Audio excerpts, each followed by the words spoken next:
Testing. Is live started? It should be, yep. Seems like it. Let me hear myself for a bit. Should be, yep. Beautiful.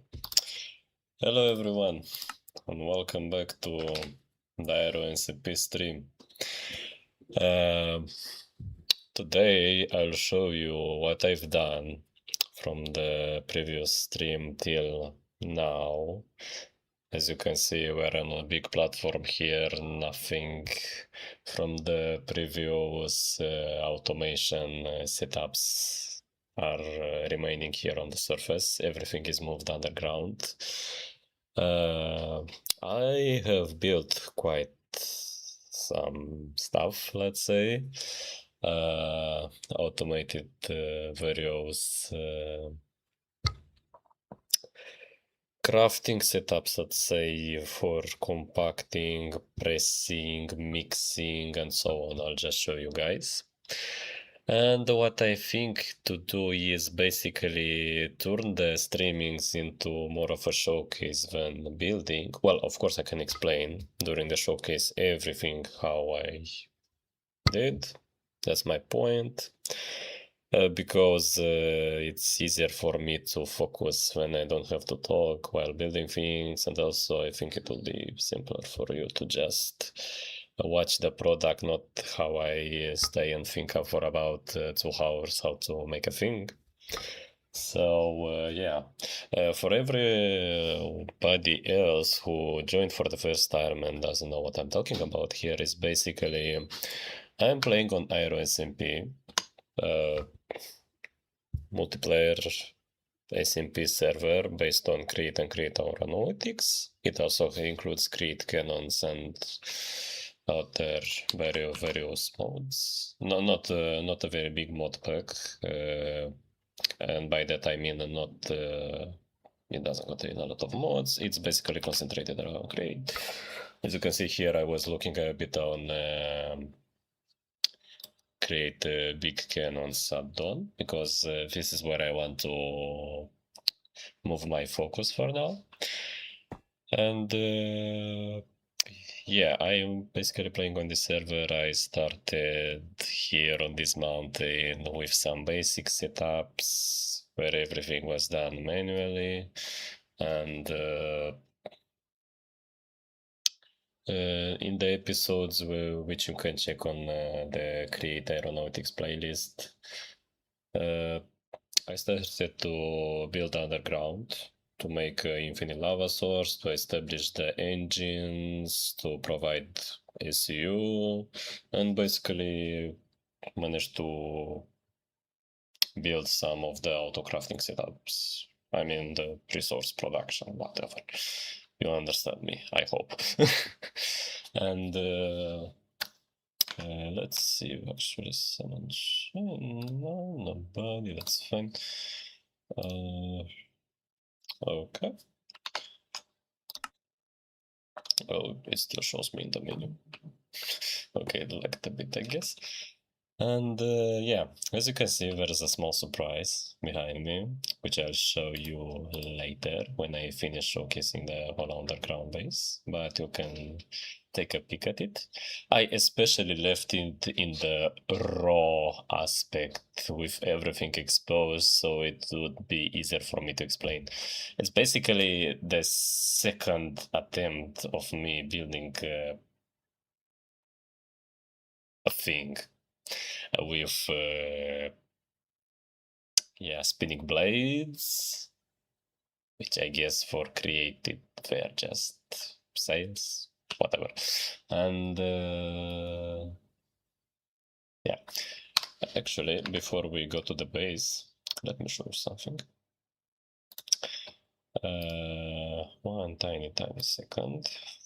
There, screenshot.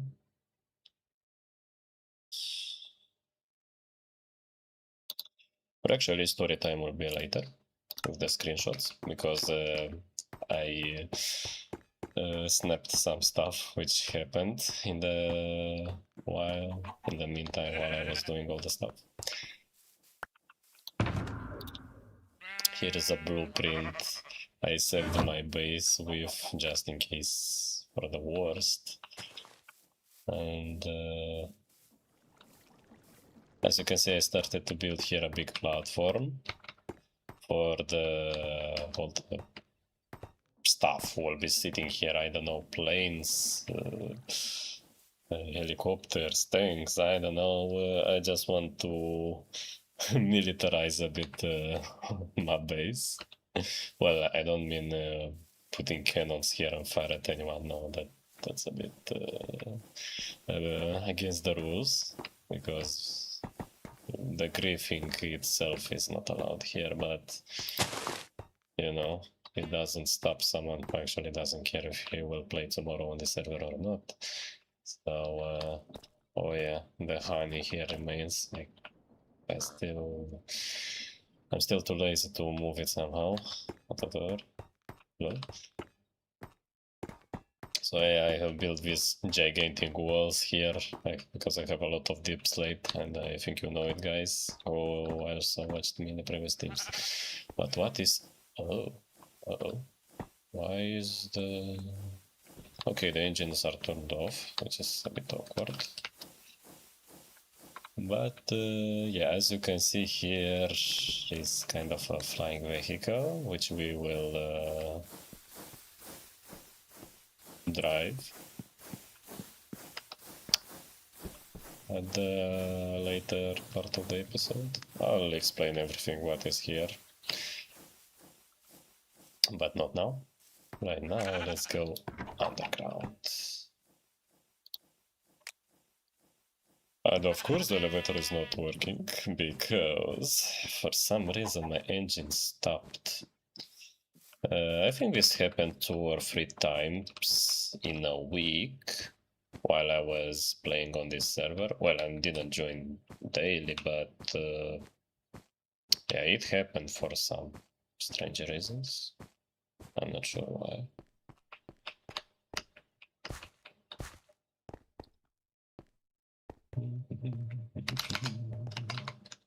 One sec.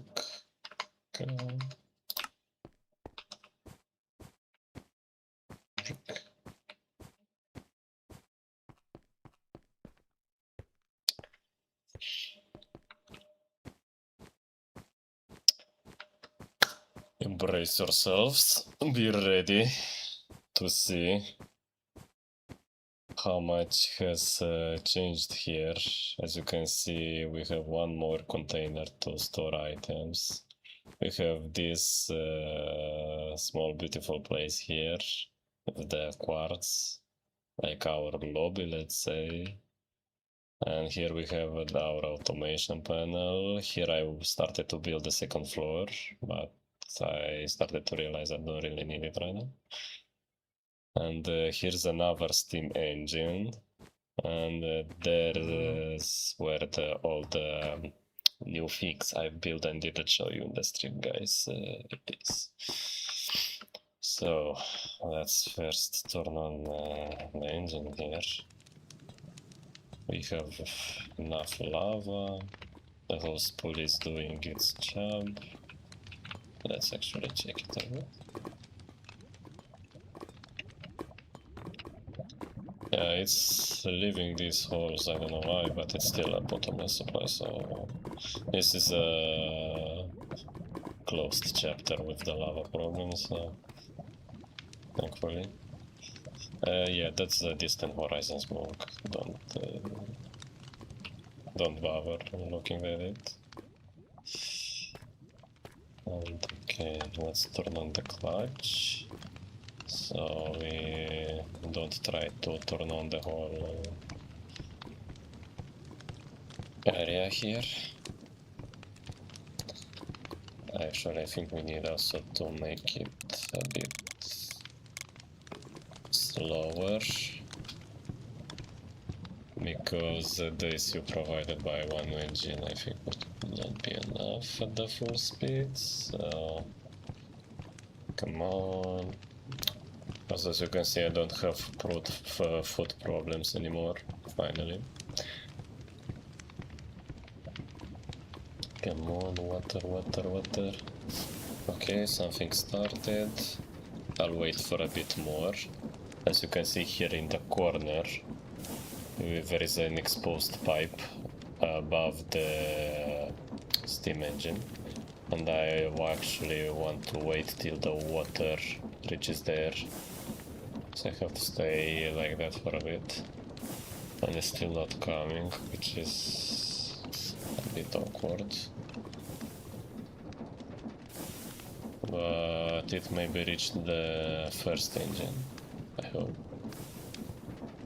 Come on. What is happening? Why it's still not moving? Oh my god, I ran out of food. Oh, there's still no water here. This is strange. What the hell? Anyways, as you can see, I have my vegetable noodles, which are basically easy to make with all I have.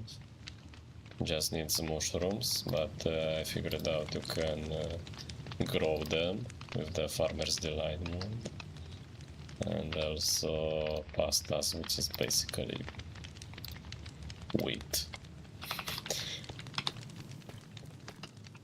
Okay, why these pumps are not pumping where I need the most?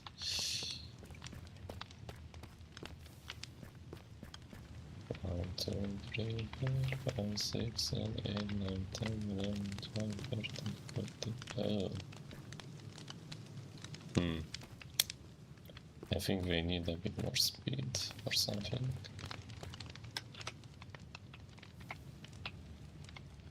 And I think I will not be able to request items right now, or can I? And everything is turned on with like 3 shafts, let's say. Hopefully we get out at least. Oh yeah, it's here. Wait, no, it's not. Oh fuck. I messed it up a bit. I just put it here. Gravel, okay. Maybe this one? Nope. Why, since when these are the items are sitting here? The hell?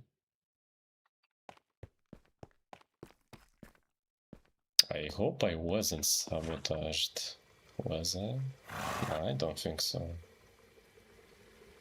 Because a sabotage would look like more like losing a lot of items here. But yeah, I think it's just a bug here happening.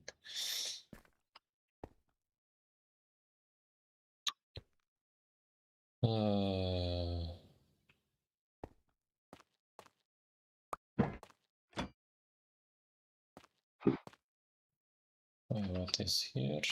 Another iron nuggets. Gravel. Oh my god, there's a lot of requests for the iron farm, I guess. Okay. Gravel. Oh my god. Okay, flint and gravel. Oh. What the hell?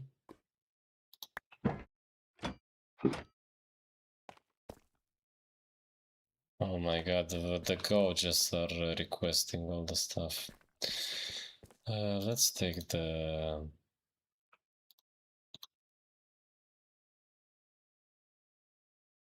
Where did I put the andesite?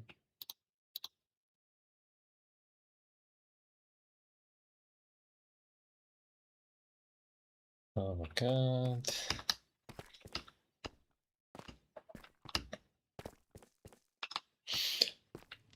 Okay, let's not touch it right now. So the water basically cannot reach here. This is what I am understanding here, but actually it should turn on this engine at least, no? I mean 1, 2, 3, 4, 5, 6, 7, 8, 9, 10, 11. They should go here. And by the way, this is how the double steam engine setup looks like, which looks pretty sick if you ask me. And I basically managed to fit everything into one block space, so I can actually put another steam engine right here and another one right here. So I'll have one mechanical arm responsible for 2 engines at once, which is nice. But the problem is, why is the water not moving? I guess I could make it faster, but 100 should be fine, hopefully.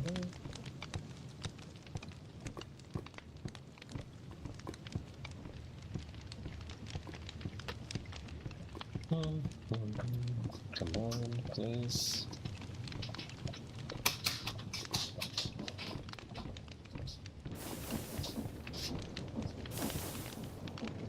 Okay. Some engines are working. And water is still not flowing. This is bad.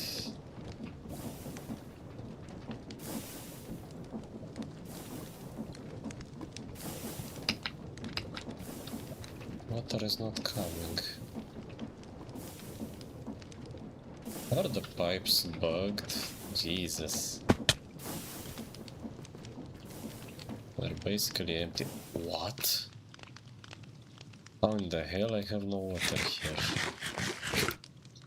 Is that even possible? What?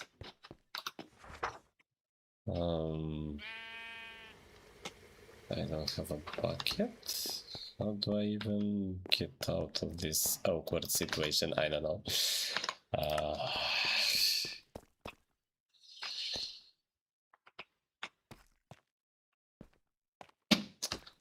And the worst part is that all the gouges are requesting items right now. Just stop, please.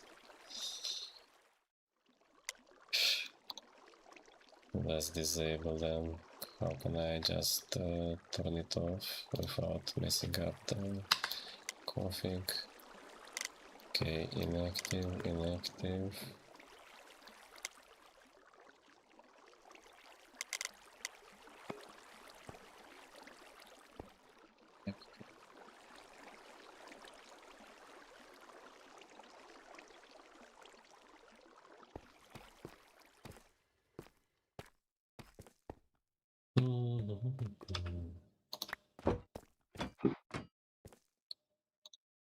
I just need... Oh, here are my shafts. But I don't... But I noticed that's not a problem right now. I need just water.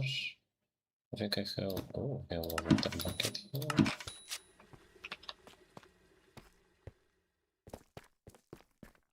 Okay. Nope, wrong package.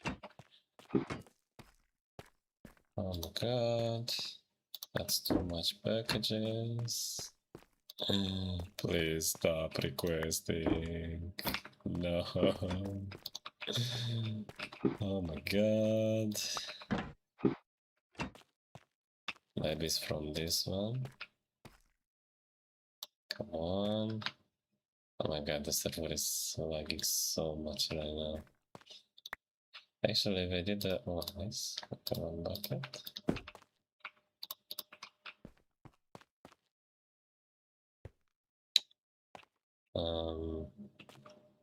What I wanted to say, yeah, the server actually had an update.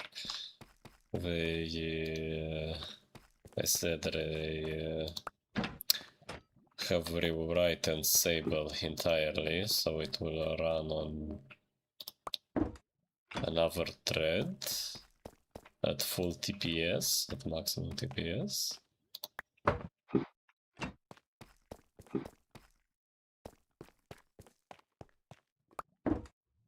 Jesus, how much requests did it give? What the hell? Calm down already. Oh my god.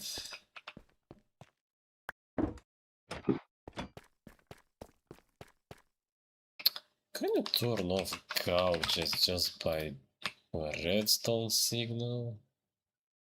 That would be much easier, honestly.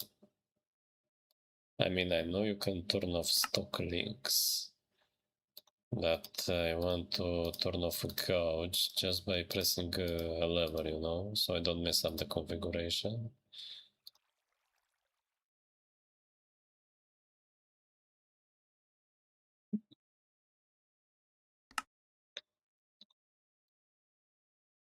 Crafting, okay. And that basically explains how the autocrafting works with gouges. Oh, really? Wait. From the UI, okay. Gouges active redstone and display links, nice.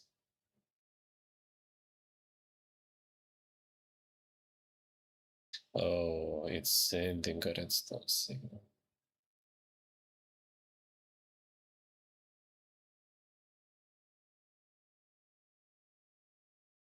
Links can stop the gouges from sending requests. Damn. That's cool, actually. Like, can do that right now.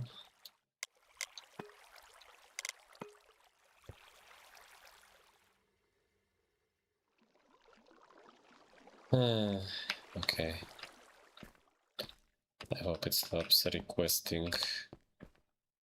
What do we have here? Oh, the water bucket, finally. Let's put one water bucket here.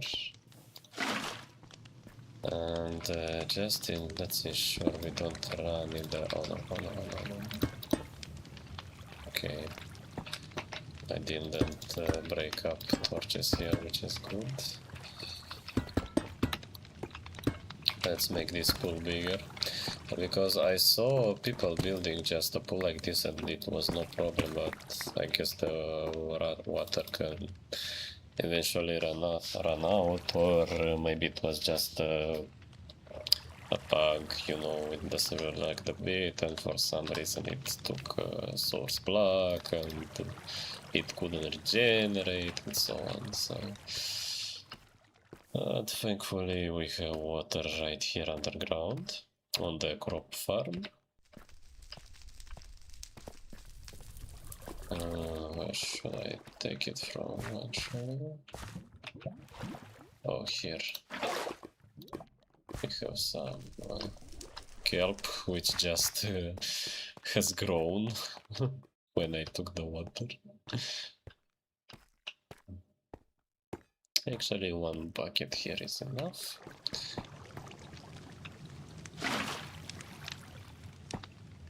What? Where did I put it? What? What is going on here? What kind of anomaly is happening here? I just had 2 water buckets. What? Okay.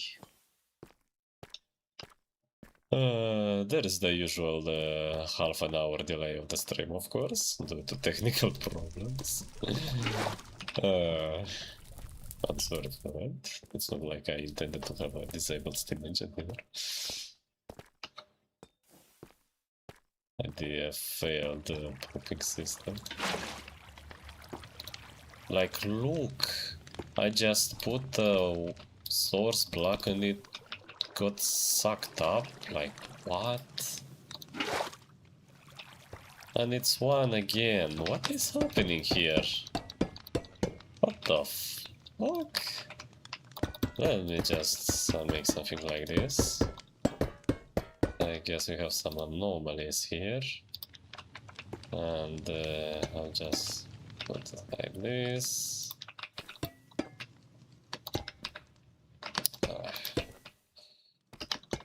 Okay, okay. Not okay. Nope. Like this. Nice.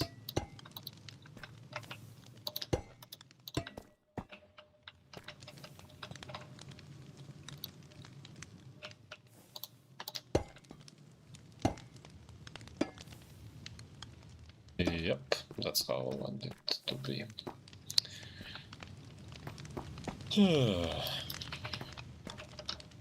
Okay, one water bucket. This time I can put it anywhere I want. Nice. And let's take another water bucket, which I think I can also do it from here. Like...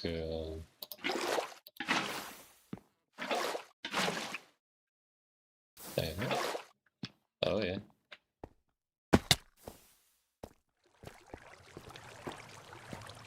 That's nice. I need first to generate. Let me take away the pumps for a bit. What anomaly is happening here? The water disappearance. Is it boiling up? Is it too hot here? Jesus. Let me put it now. Okay. So for some reason it thinks the pumps are pumping it. Okay. Alright. Wait. Okay. Now it's the right direction. Now it should work. I mean, it should. But I'm not sure. What our problem could be here in this, guys? As you can see, okay, the water is going in. Now let's keep doing it until we see water coming here from the pipe on our left. Oh, we see it already. It's coming, it's coming. Okay. Damn. Okay, everything is working. And this rotational speed. Yeah, it was not a problem with this pump, it was a problem from here. Let me actually count. 1, 2, 3, 4, 5, 6, 7, 8, 9, 10, 11, 12, 13, 14. Yeah, we'll need the more pumps with the time. Let's actually do something like this, so we don't accidentally turn off something here. Well, we'll have just one engine working, it's fine for now. No. Okay.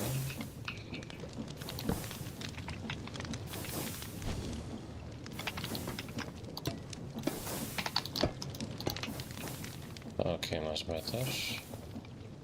One engine is working. The second one should be enabled soon. Nice, okay.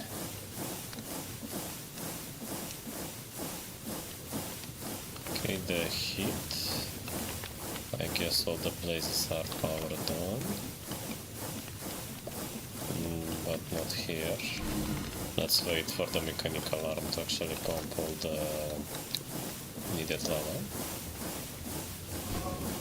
As you can see, we have 4 points of heat. We need a 9.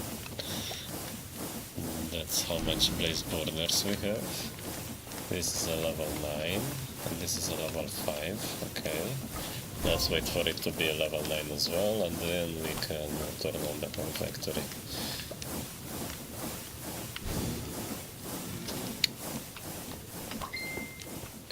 it was very strange occurrence here, the water disappearance.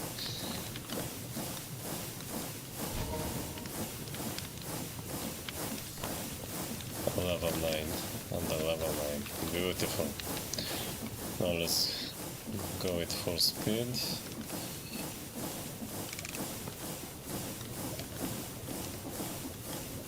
And turn on the whole damn factory. Oh my god, look at these boxes going. Jesus. Okay, everything is working. Beautiful, look at this. It's basically, well, since we are here at the steam engines part, what can I say? It's basically working as the second engine I've made here is basically working as the first one. The only difference that I managed to press them in one block gap wall. The mechanical arm with the spout for lava, with the pipes. As you can see, we have pipes for water and pipes for lava, which are totally separated from each other, and they don't connect to the fluid tanks of the steam engines, the lava pipes, which is good. Okay, nothing weird happening here, thank god. In case this happens again, let's actually take a chest from here. Yeah, we have a lot of chests. It's coming, nice. Let's turn on the farms. 5 stacks, 5 stacks, 10 stacks. I don't know, 5 stacks or 10, I don't know. And this one was at 5, I guess. Yeah, so we can make gold. Let's actually show you guys what's happening here, because a lot has expanded. Here we have the gold branch, let's say. We crush the gravel with the crushing wheels, and we get sand. The sand can be haunted and turned into soul sand. Then the soul sand can be washed again to get iron nuggets with a very, very small chance, as you can see. And we actually get a lot of quartz from this setup. Then we make the gold ingots, which turn them into gold sheets for the precision mechanisms. As you can see, we have automated the precision mechanisms as well. We have a setup crafting it, which of course we require cogwheels, large cogwheels, and iron nuggets.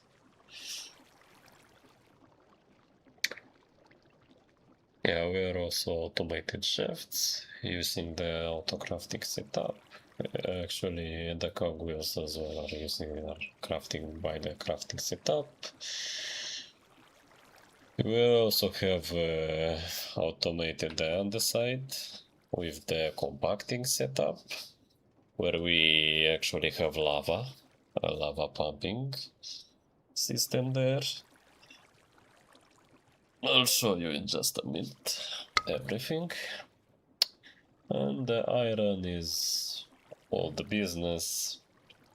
We have the flints and the nuggets from washing gravel. Well, the flint is used for the andesite, while the iron nuggets to craft iron, obviously. And here below we have automated to strip the logs, and with them we have another automated setup for the andesite casings. And here we use the saplings from the tree farm as well to make pulp, to make cardboard, to make cardboard boxes. And as you can see, we have already a stack full of cardboard boxes. And why I put 2 chests here is because this one will send the items back to the storage, as you can see. It just sends them back, so I don't have to walk there and always try to find a place to put them. Yeah, here is a small manual deployer setup, which I needed to make things go faster for me. And here, let's actually put 2 buckets, just in case we run into this problem again. Let me fill the copper back tank with air. As you can see, it has it is enchanted with protection 4. And of course I'm level 5 if you look at my XP levels, because I have managed to die again. And ask me how. I don't even remember.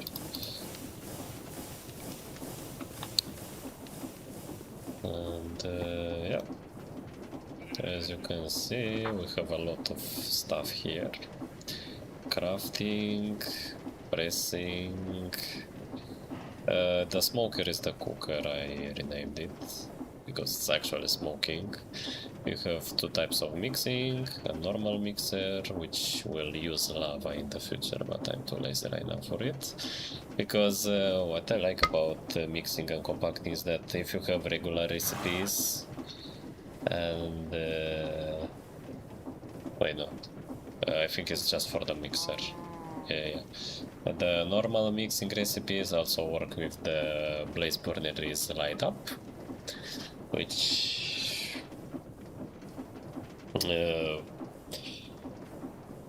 provides the possibility to have just 2 mixing setups, one with light up blaze burners recipes and one with normal, I mean unlit, just normal mixing. Yeah, it doesn't care if it has a blaze burner below it or not. And some recipes which require water. We also have compacting with lava for the andesite, for example, and compacting with oh yeah, it's also available for compacting, where it requires a blaze burner below it. This is why I called it hot and neutral, but I actually couldn't rename it to just compacting like the mixer, because the mixer is actually with a blaze burner as well. Precision mechanism crafting, sawing wood, encasing, sanding, and an incinerator. Why? Because I have too much flint here, and I for sure know that I don't need this much flints in my inventory. Let me show you guys how I just send 10,000 flints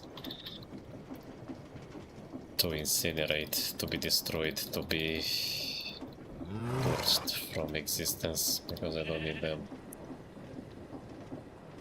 Send them and change it back to logistics center. Yep, it's starting to send flint packages, and they're coming right here. And it's just burning the packages. Pretty simple design.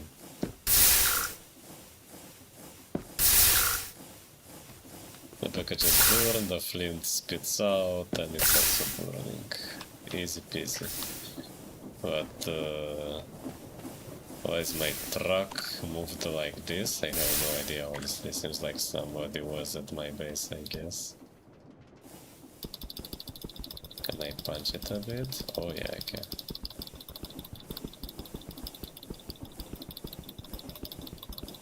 So I can strengthen it a bit.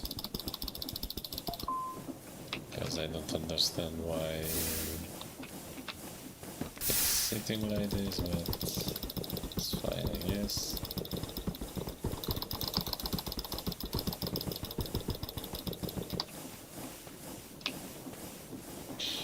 Anyways, I guess it got loaded and unloaded in weird ways. So let's look at the auto-crafting setup here. I called it a 14 core because we have actually 14 crafting setups here merged together. And what's happening here? We have the repackager here, which you know what it does. In case you don't, it makes sure the packages are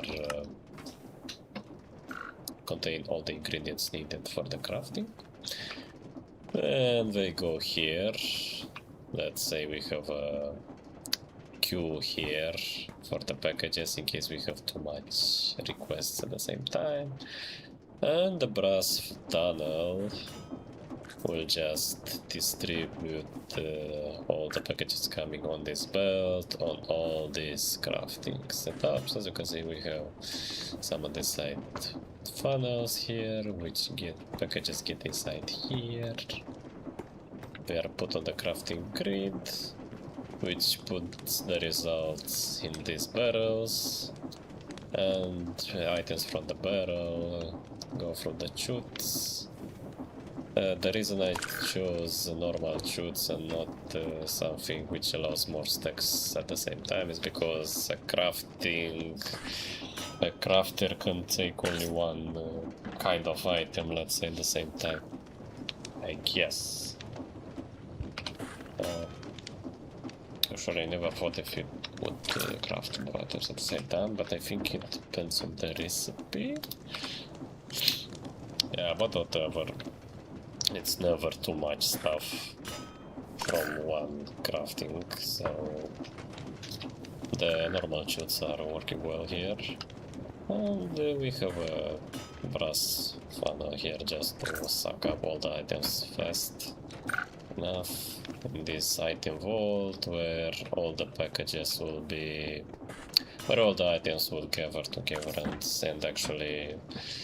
So the packages can be sent in bulk. I mean, items can be sent in bulk, not just one item always. This is why I built item vault here, which also takes the items from all the setups here in this row.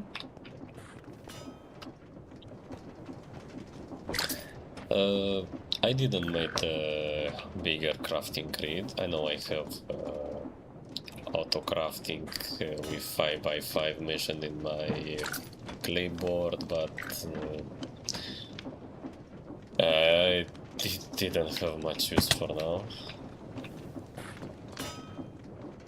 Anyways, as you can see, this is my compacting setup. Here we have the basins filled with lava, and here they are just empty. These basins, what are we doing? We're basically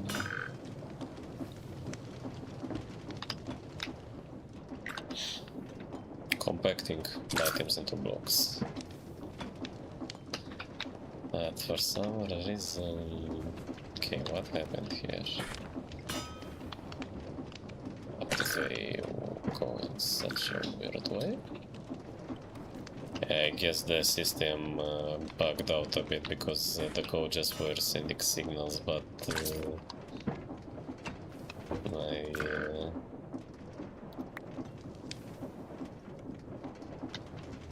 my factory was not working.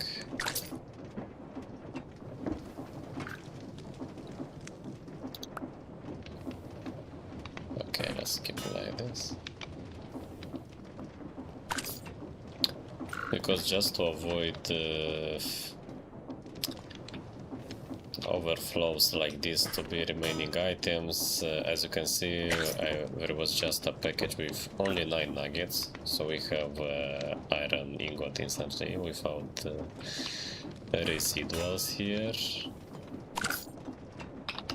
Because as you know, the basins don't really care what kind of recipe are you looking for, so they just do what they see the more convenient. That's why I sent a normal quantity of items so they can be compacted fast and just move on the belt here.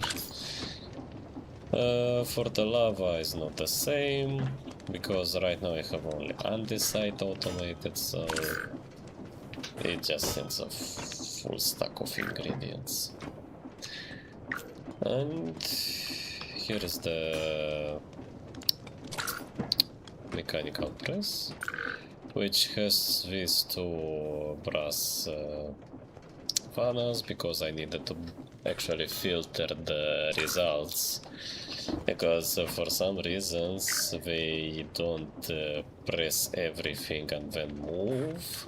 For example, if we send here a stack of iron ingots, we'll have 32 iron sheets and 32 iron ingots, because it will start to suck up the iron ingots while it's pressing the remaining ones. And yes, that's why I put here filters, which have let me show you first.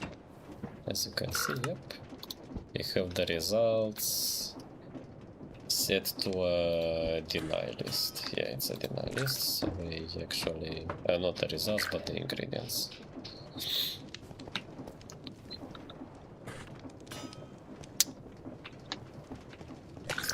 How they all are working, basically we have packages arriving on our frog ports, and is this a packager or a repackager?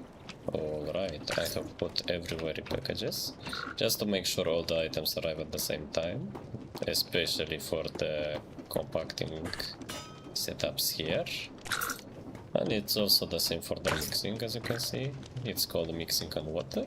We also have repackagers with containers above for items, and the repackagers make sure we have all the ingredients. Everywhere we have brass tunnels to distribute the packages evenly on all the space available we have here. The mechanical saws break the packages, and the ingredients just arrive where they are needed.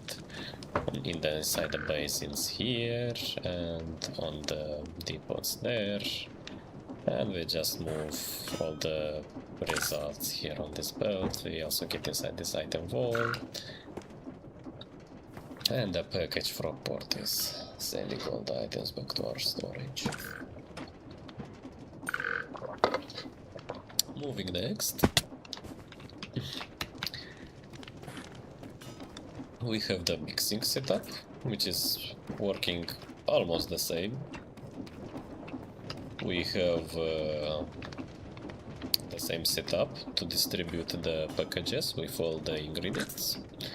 The saws, which are splitting the packages, and all the ingredients fall inside the basins here. Where are mixed, here we have fluid pipes, which, yeah, for water.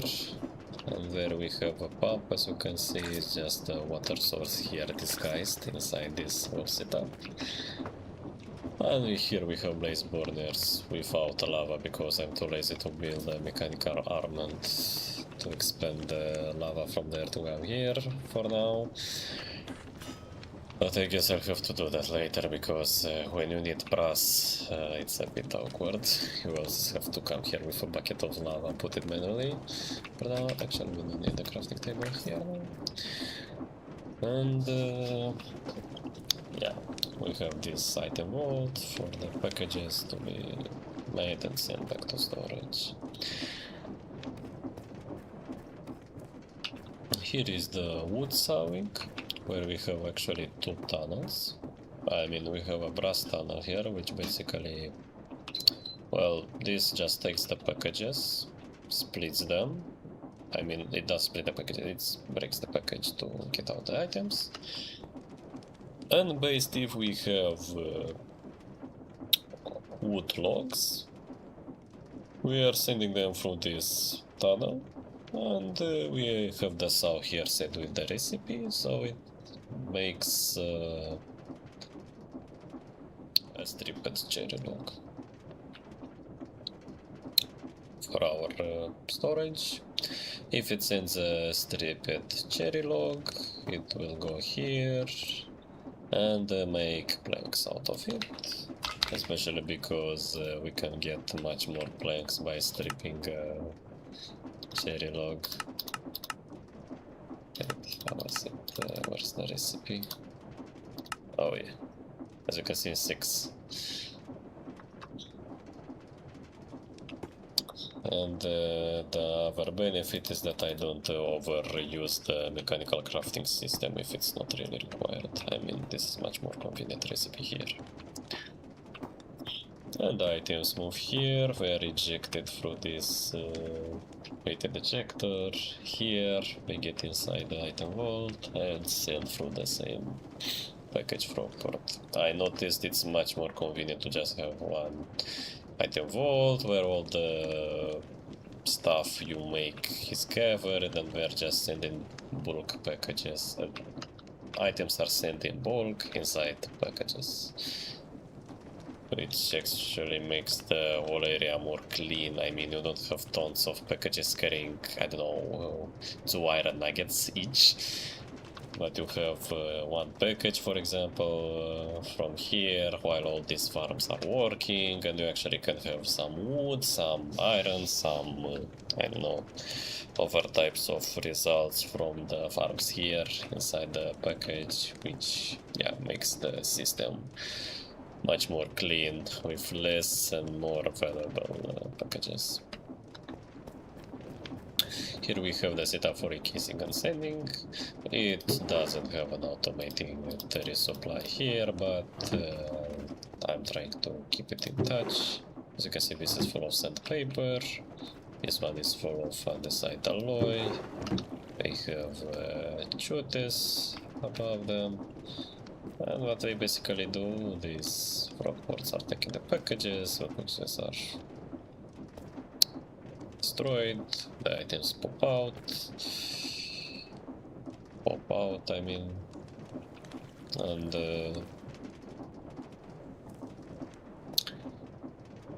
yeah, if we send here stripped logs, it will encase them and will obtain the andesite casings, and with the sanding it works as well with the quartz crystals, or however they are called. And all the items arrive here inside this barrel, where they are packaged together with the same principle, like I said, with packages.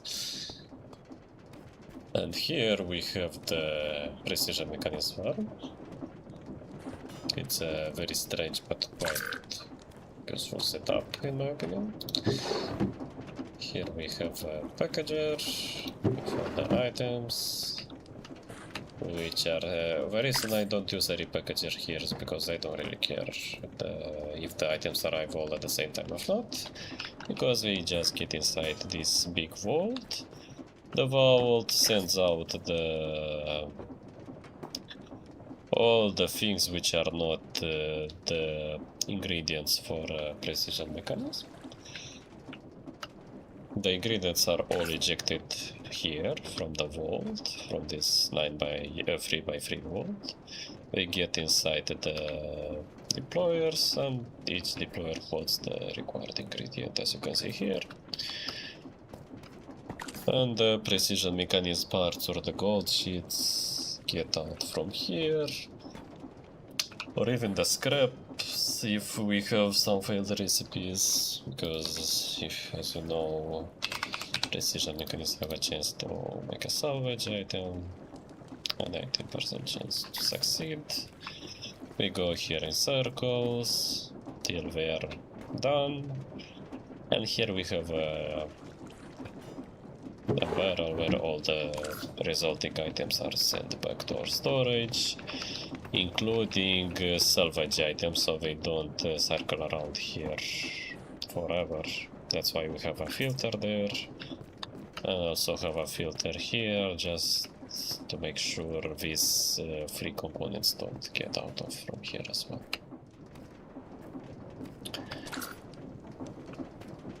That's it with all the automation I've made on this side.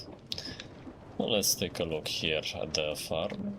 As you remember, some of you who watched my previous streams, here are the all the setups for smelting, cooking, washing, everything which you used an encased fan, right? And here was nothing, so right now, as you can see, here is the wood farm, which is now stopped because our 18 volt item vault here is full. This is where we store the wood, the sticks, the saplings, and I also made with bamboo, because why not? Let's have some bamboo as well for cardboard boxes, or I don't know, anything which might require bamboo. And what it basically does, I put it, oh, it scared me for some reason, at a slow speed. The mechanical bearing is rotating this whole thing. The reason I put a shaft here is because I can actually access the mechanical bearing and assemble or disassemble it, which is much more convenient, honestly. And here we have the mechanical saws, and yeah, these two might be useless right now because they don't really do much stuff, because we have only one deployer, but it was enough. With what I observed, we have a lot of wood. It was generating wood pretty fast. The trees were growing fast, honestly. So I didn't really need to expand this. It's pretty convenient right now as it is. And it's just spinning and cutting the bamboo, cutting down the trees and planting saplings. And when it does a full rotation, it unloads the items here through this chute. They fall down here on this belt and then get inside this inventory.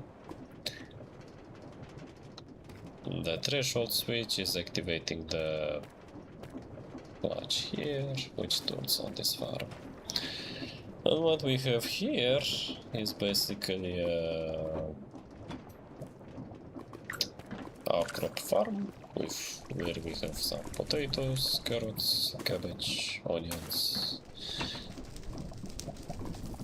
anything which might be needed, especially the kelp.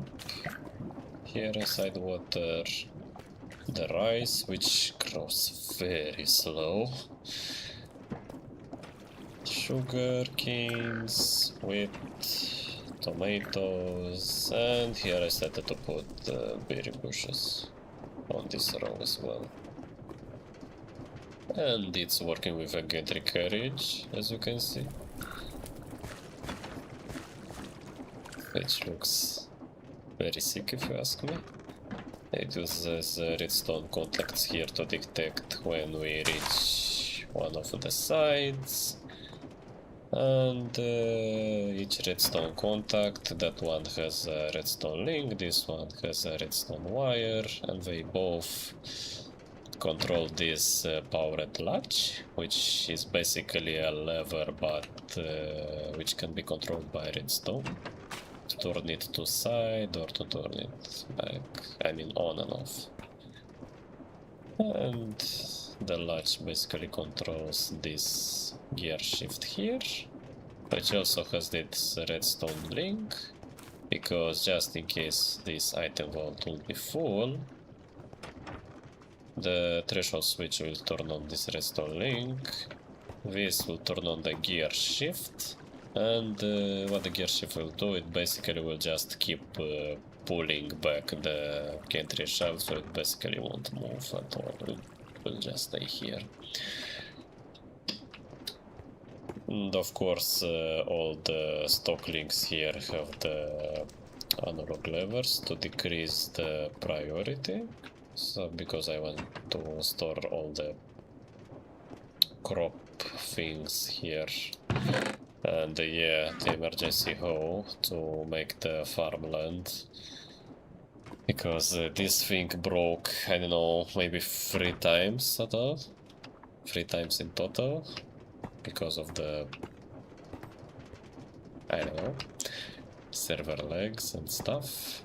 And here, as you can see, it has a storage interface which connects to this, And the brass belt funnel takes all the items very fast. This storage gets all the things except the rice. The rice goes here because I want to store the rice in much larger quantity, but it's a bit useless right now because I have just 18. It's growing very damn slow. I didn't expect the rice to be so slow here, but we take what we have. It's working, it's fine, I'm not touching this. So yeah, everything is going here except the rice, and the rice will just be sucked up here inside this vault here. Excuse me 1 second.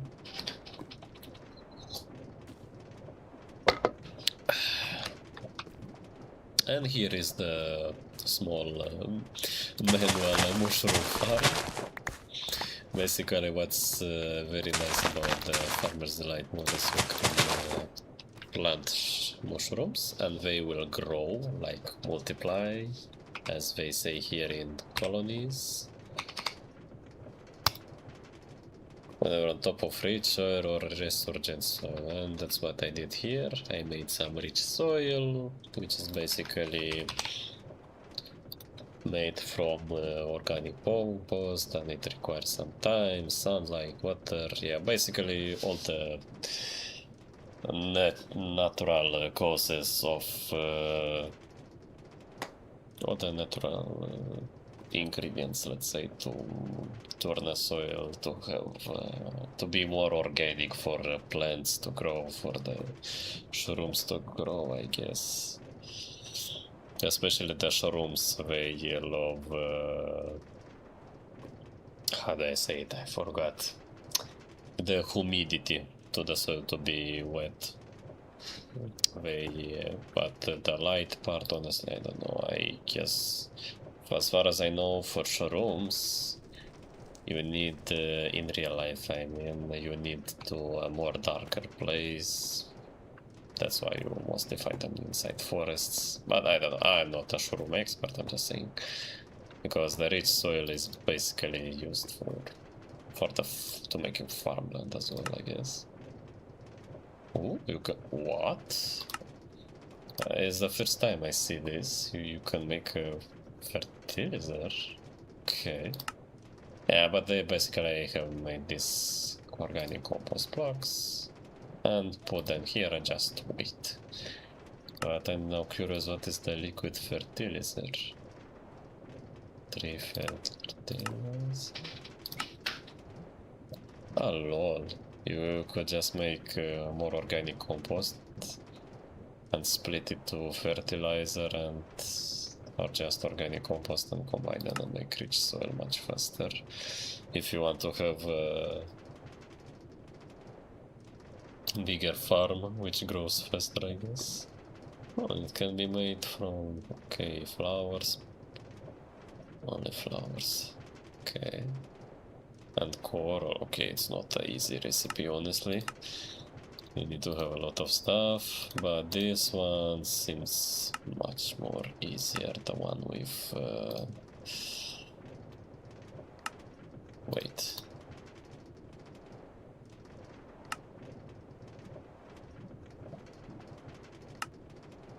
Wait, what? Oh yeah, it's here. Organic compost and easy peasy. But I think if I plant all the crops on rich soil, they will grow faster. And does it say something?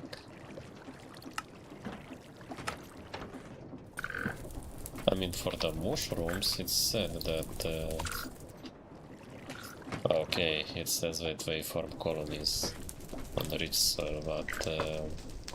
It doesn't say if farmland makes the crops grow faster, but I think it does. Maybe it's written somewhere else. It would make sense, wouldn't it? And so what I've done here at the base, as you can see, we have these belts to move, to cycle around the base much faster, much more convenient. And let's actually count the elevator here.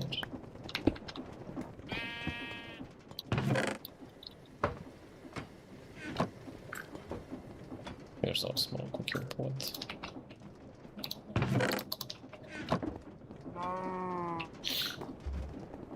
The reason I have some animals here is because, especially the cows, is that I want to have leather on me, and I don't know, when I make the second floor I plan to make an animal farm, because first off it provides airdrops, obviously, and secondly I think it's a bit as some sort of questionable ethics, but I think if you send animals into crushing wheels, it will get to the nuggets, you know, the XP nugget, which is convenient, you know. And I really want to test that. I really want to.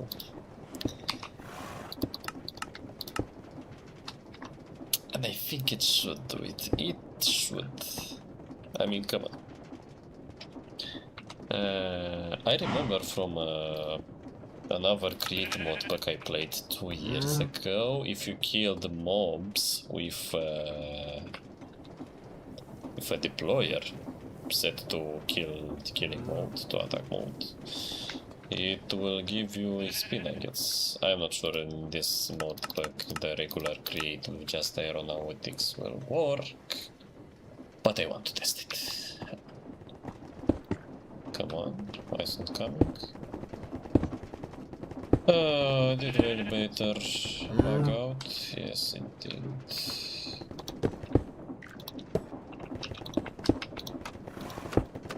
Come on, pretty please. Come. Not coming. How is this floor called? Okay, first floor. And this is the not girlfriend but ground floor. This is why I called it GF. And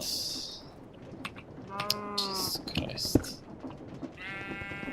Okay, I guess it bugged out as well. And that's all with the things we have here. Just so I don't have the item vaults full, overflown with items, as you can see, just sends all the items from this vault inside this vault, and from this vault inside this vault. Basically, I have a chain of item dropping between the vaults, because yeah, everything responsible for receiving items will be this one, and that's way I make sure we don't have a vault which is not full, but we are not using its space properly. I hope you understand that.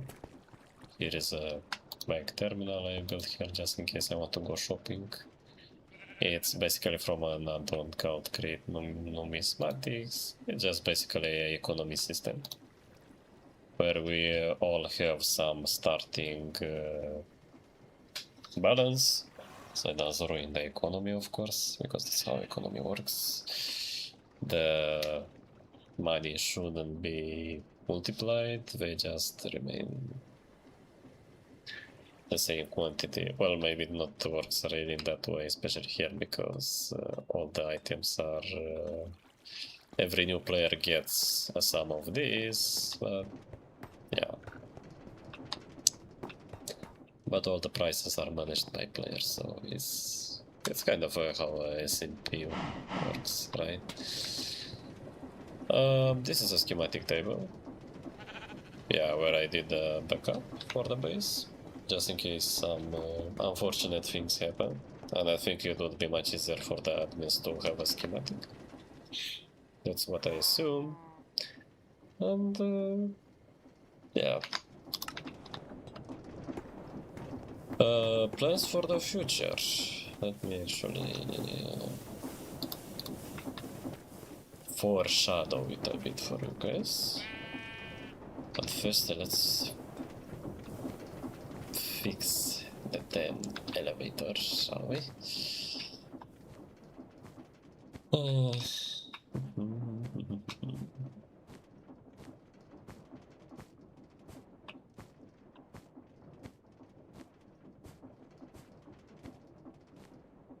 It's night time.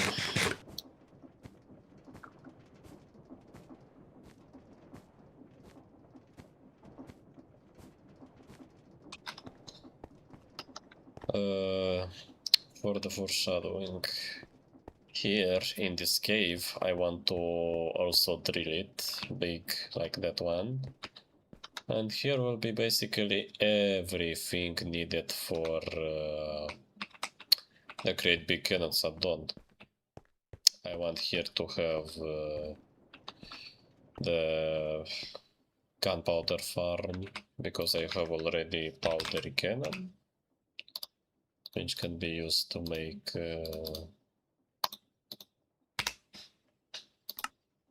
gunpowder. I'm curious if the blocks can be used for anything.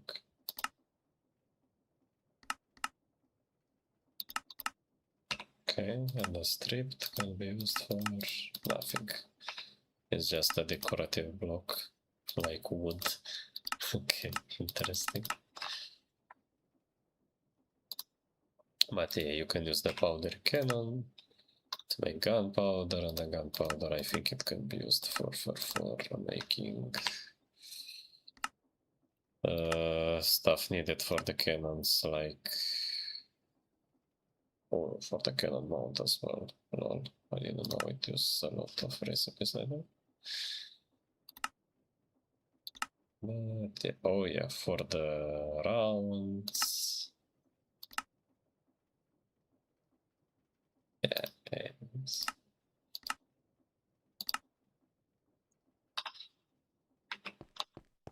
This is what I want to do here.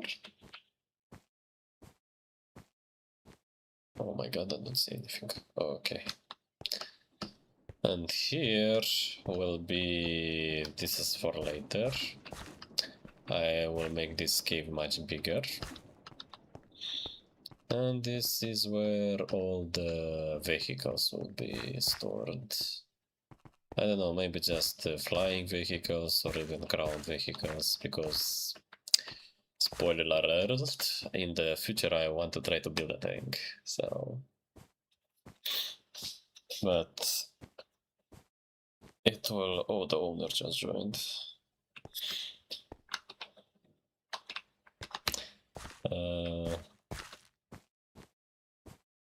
Yeah, everything will go in a steady pace, not so...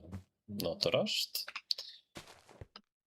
But when it's done, I'll make new streams and show to you guys the progress of everything that's happened. Maybe some funny streams as well, because, for example, I want to make this thing, what I wanted it to make it look like. I wanted it to be from the Helldivers, the Pelican One, but of course we don't have jet engines and whatever stuff that would require, so we just stick to what Create Aeronautics provides to us. And as you can see, just 1 second, I'll come back here to show you guys how this thing works. As you can see, I've reversed all the orientation of all mechanical pumps, so we can get lava here on the surface. And let's fix this elevator, shall we?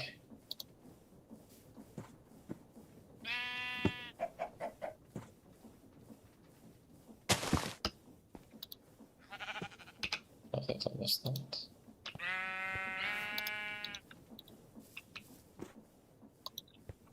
It doesn't turn off, it doesn't turn on. What's happening?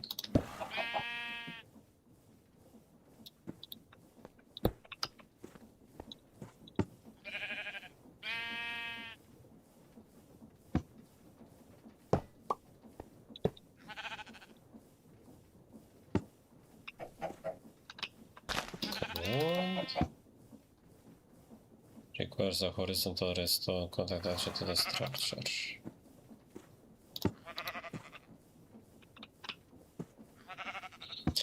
And my elevator just fucking disappeared. Nice. I think it was because of the update, because it introduced quite some bugs, but it doesn't matter right now.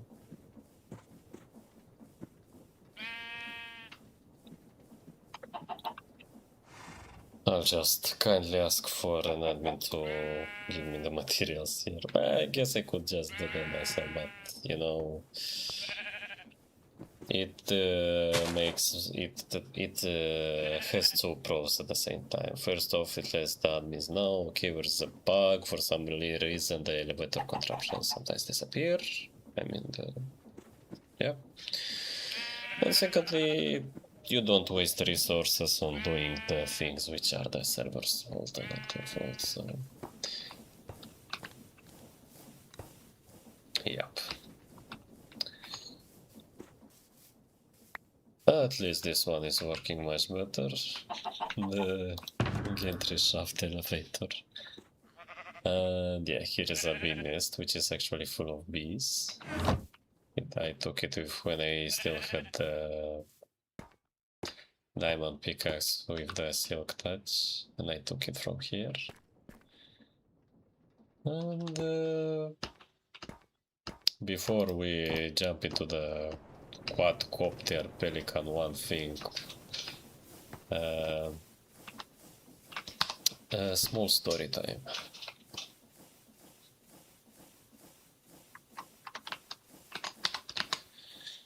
Story time. Let me find the moment where we stopped. Oh, actually, I have more screenshots to show. Well, let's just embrace a bit, guys. Stream status. Let's put it to story time. Let's put it much more here. Below. Up. Let's put it here below. Nice. And display capture, don't be scared. Bam. Alright, I hope you can see it, guys.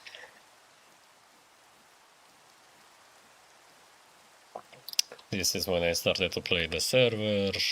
I have put some, I don't know if it's the complementary shader, the one which you'll find on every mod pack. Here is how I started my base, with a 3x3 vault. When this was taken, it was taken on 18th of June. I literally started to grind here. Well, not really grinding, it's just grinding at a slow pace, right? I literally started in 18 June, and today is 13 of July, almost August already. And it's the same horse, by the way, it's whole horse. And here we have the setup. Here's me adventuring around. I don't remember what I needed, but for sure I needed some things. This is some poorly parked tire ships at spawn, at the old spawn. Here I'm inside Sushi's shop, with all the funny pictures he put here. Or she, I don't know. And yeah, I don't know what I did here. Just here I think I from time to time I screenshot my inventory just in case something weird happens. If I have this feeling someone stole my stuff, I can just check it, but it didn't happen, thankfully. Here was my first attempt, literally my first ever vehicle built in Aeronautics, and it's done in survival. I wanted to make a helicopter, but for me, didn't know normal bearing won't work for that. That's a propeller bearing, but you need a gyroscopic bearing to maintain proper altitude to stabilize it so it doesn't spin around like crazy. And here's I don't know, you call it how you want it, I'm not going to name it. but it looks big, it looks massive, it looks very rough, it looks very brutalist, whatever. But I guess it works, and you can drive around with that thing. It was around spawn. Yeah, here is me getting some interesting achievements I didn't know about, like the thing which has more outputs on a mechanical arm, 10 or more. Here is me around spawn. Oh yeah, here I was getting to the end portal. Somebody sent me the coordinates to the end portal, and there was a literal highway to the end portal. Here's me inside the lobby. Here's me with the drilling machine when I started to drill underground. Yeah. That is the second ever built vehicle in Create Aeronautics, which actually worked decent. Well, the concept of having two drills was a bit inspired from a YouTube video. I don't remember the author, so sorry for that. But I think you can find it pretty easily if you just type in search bar drilling machines or something to look like a big tank-like robot which just runs around and tunnels. Here was the moment when I wanted to fill the lava lake with the hose pulley and it filled just the bottom, failed attempt. Here's another inventory snap. Here was when I moved the hose pulley above the lake. The pool, let's say, it's not really a lake, it's more of a pool. Here is more drilling, some diamonds. As you can see, the end portal waypoint. Okay, and for some reason the hose pulley at the moment just stopped filling. I guess the lake, the pool was too large for it to properly calculate. So, yeah. That's me again inside the lobby. Here is the spot where the steam engines I have built. Here's the moment I say fuck this and just started to fill the lava pool with buckets manually. Just put some source blocks above and made it count. Here's me again inside the lobby. Here's the moment I started to make the transport truck. Here's some diamonds. Here's me tunneling around. Oh, that's the moment when the drilling failed due to water. I have found some water and it pushed the cart like this. Thankfully it didn't break anything because it hurt so much. And more drilling with the minecart. As you can see, it's starting to grow to make more space. And yeah, here is almost the final part. Here's me eating some sushi rolls. The first normal food I've made here. Here is the horse looking into emptiness. Here is a strange tower I noticed. That's my old pickaxe. Me in the lobby again. Yeah, this is the part where the drilling machine was I was unloading its items inside the vault. Which looked very cool. With how it was done with the transport truck as well. You can check the episode where I made a truck and I used it to move items around. I think it's scattered in 2 episodes. One where we made the truck and one where we used the cargo elevator and moved the items and basically loaded the items inside the truck from the above surface and used the elevator to go here down below and parked it here and basically started to load its items. Let me check a bit. Actually, I'll check it later. No. Yeah, here's me inside Nether. I think I said this story in the last episode, but I can go short. Here a ghast shot my portal. I had no flint and steel. Here is me searching for another portal. Wait, no, I found a portal. I jumped back in from the overworld and it spawned me underground. And here was some left ancient debris I just found by accident. while trying to mine on the surface. Here is me searching for powdery cannon and looked at some ravaged Netherland. Funny. And here's when I found the powdery cane, which big mistake I could have with the stone knife. Good thing I actually managed to pick up a couple of them. Because you need to actually cut with the diamond knife if you want to get all the stuff, which I learned later when I wanted to make a farm of them and noticed that I don't really get in return more product when I've planted, as you know. And yeah, there was some piglin with a fucking enchanted crossbow. Look at me. Well, it was not looking at me, but as you can see on the minimap, I was near a lava pool, so I didn't want to fall. I was very cautious because I have died already too much times here. And here's me getting back. Here's where I planted some powdery cane. In this spot right now is the wood farm near the wall. Here is stuff. Here's the crafting setup when I started to build it. Here's when I made the second steam engine. Here's me checking stuff. Here's me in the lobby with a giant. Here is me trying to hold myself from eating the cardboard sword. And here is the opposite of a giant. Like a really small dude. Here is me hijacking the cameras, the security cameras from the lobby. Here is the spawn island, which is basically a full simulated contraption. This is the island where you spawn when you first join the server, where you accept the rules and stuff. Here's another snip of the steam engines because they look sick.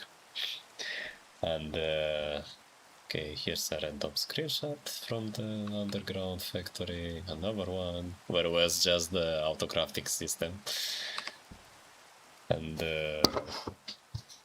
yeah, okay, random screenshots while I was building. Oh, yeah, as you can see, there's a 8-hour timer, which is actually good. It's okay. I mean, if you play for 8 hours, you really need a break. But of course, I did breaks, but small ones, since you cannot be AFK more than 10 minutes. And here I said bye-bye. Here is me automating stuff. Here was an admin trolling me. Spawned his masterpiece of a vehicle. But at least when he helped me with some things. Like a compensation for the mind fuckery he did to me. Yeah, here is the working elevator. Here is the sad moment of 4Bs trying to get back to their nest, but they're being stopped by the world border, eternal suffering. I'm not going to question that, or to comment further on that screenshot. Here is another inventory snap, and here's me starting to build the machine, the flying machine. It's still called Pelican One, even though it's not really the Pelican One for Helldivers, but I'll still name it like this, because it's his name from now on. As you can see from behind, I put normal propeller bearings, but in the front I have put some gyroscopic ones. Big mistake. Right now all of them are gyroscopic. And by the way, as you can see, they're sitting in upside down, because I thought that would look much cooler, trying to lift and hold the vehicle in the sky, right? But sadly it doesn't work like that easy. I think maybe it's because of the swivel bearings. It assembles the contraption, it tries to stabilize the contraption itself, not the whole plane, and I was spinning around like crazy, as you can see here.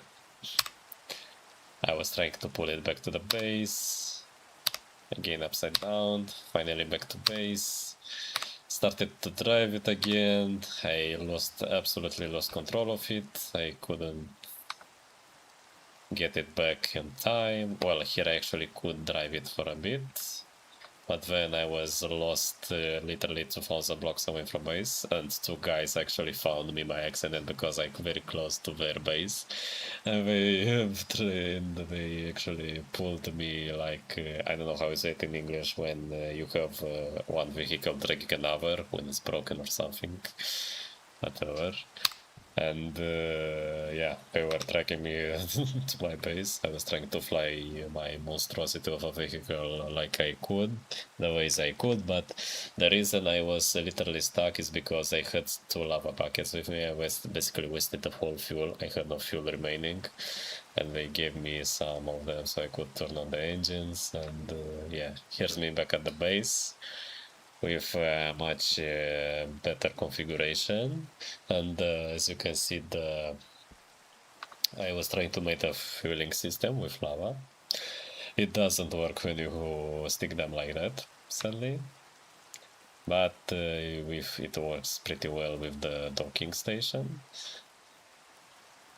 where you just move fluids from physical world to simulated contraptions. And here's me flying around and finding the guys who helped me, their base, with a more stable contraption this time, and they actually have a big hall where you can park your airships. And here's a guy, one of them, and yeah, they are actually pretty chill people. They showed me the base around, explained some stuff, and then I said bye-bye and fly back to my base. And here's me again in the load. Story time over.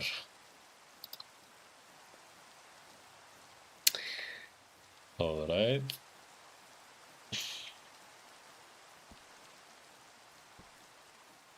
Wait, I hope everything was seen. Oh my god, I was talking without showcasing 10 minutes of nothing. Okay, everything I've talked about.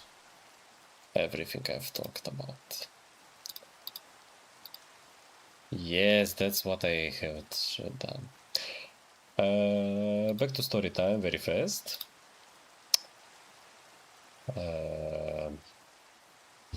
Shit. Hold on. Wait a second. I'm sorry. I'm really sorry for that. I didn't notice it was not showing the... Okay, now you should see it. I mean, yeah, okay. Starting, wandering around, sushi shop. Starting base, first vehicle attempt, the monstrosity I was talking about, in a good sense. I'm not saying it's a bad thing, it actually looks pretty cool. Some achievements, me going to the end portal, me in the lobby, me drilling. Lava, inventory, lava, diamonds, lava. Spot for the steam engines, me in the lobby, in the back rooms, whatever, lava, filling manually, in the lobby, building the truck, some diamonds, drilling with the carts, more drilling, the base is almost ready, me eating sushi, roll, the horse, the tower, the unfortunate diamond pickaxe, me in the lobby, me unloading the items from the drilling machine, me in the Nether with the ancient debris here found. Here's the lava, ravaged part of the Nether. Here me finding powdery cane, here cutting them with the stone knife, big mistake. The piglin I was thinking about, me wandering in Nether, me getting back to base and putting the powdery cane farm, well, it's manual of course. some random base screenshots, the steam engine, a big guy, a small guy, a very small guy, the camera thing, the starting island where you first join the server, another snapshot of steam engines, base, the factory underground. Hear me playing for almost 8 hours, that's why I have the warning below. I really like this achievement, that's why I screenshot it. Really funny description.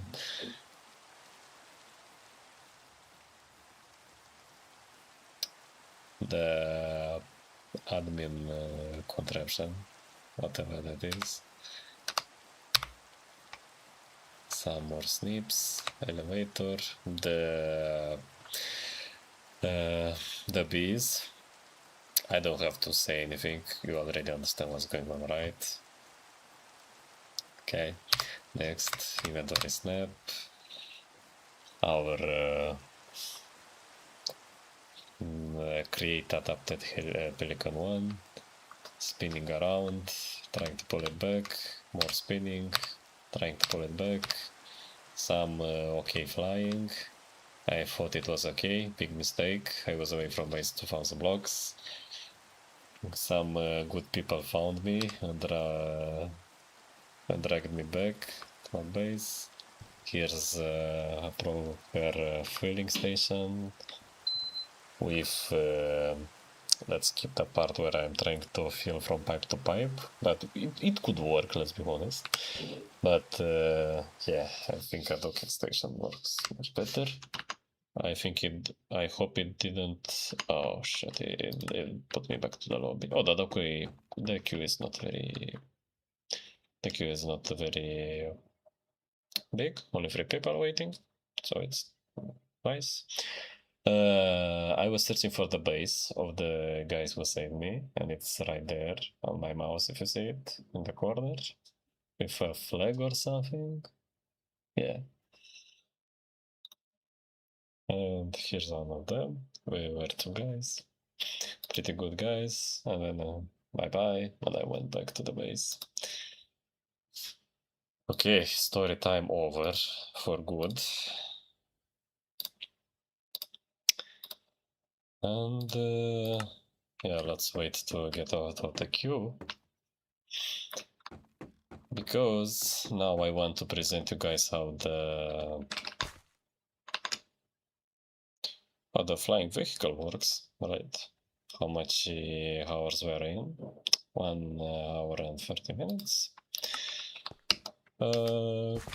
If some of you just joined this stream and don't know what's going on here, basically the stream itself is a part of a long run of making a big base with automating all the great stuff. Well, not all the great stuff, but the stuff we mostly need. And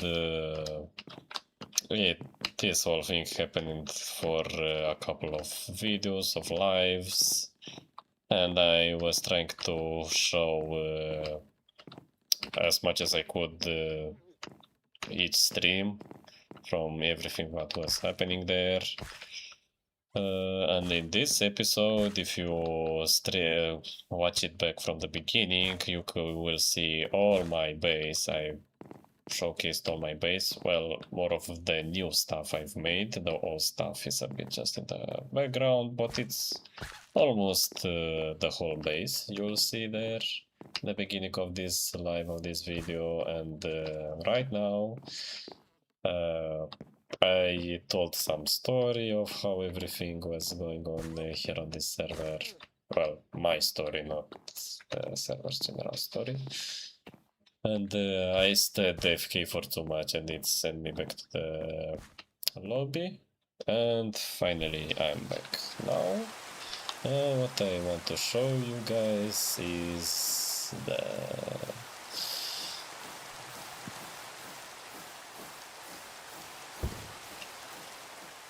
create adapted Pelican One. It's basically, let's see what's happening here. Can I? Okay. This is the whole schematic. I tried to put the center of mass as closer to the center as I could. That's why we have some random dried cal blocks, because they are super heavy, as you can see.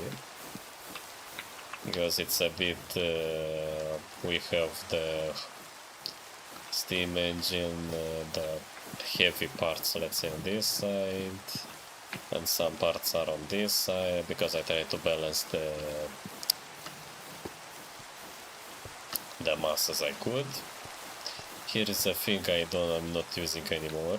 Basically we have two connections here, one for the spinning blades, which give them power through these swivel bearings, and another one through these encased shafts here, which was controlling the rotation of the swivel bearings and limiting them with the torsion spring. And also we have these linked controls right on the gyroscopic propeller bearings. When I wanted to rotate them and I did not want the gyroscope to try to maintain a stable horizontal level, I just press a button and they just face the direction I want them to face. But as I noticed when I'm doing this thing with all the propellers, because on this gyroscopic propeller bearings here we have, it's also the same mechanism with the swivel bearing, and it was making the machine very unstable to maintain a good altitude, so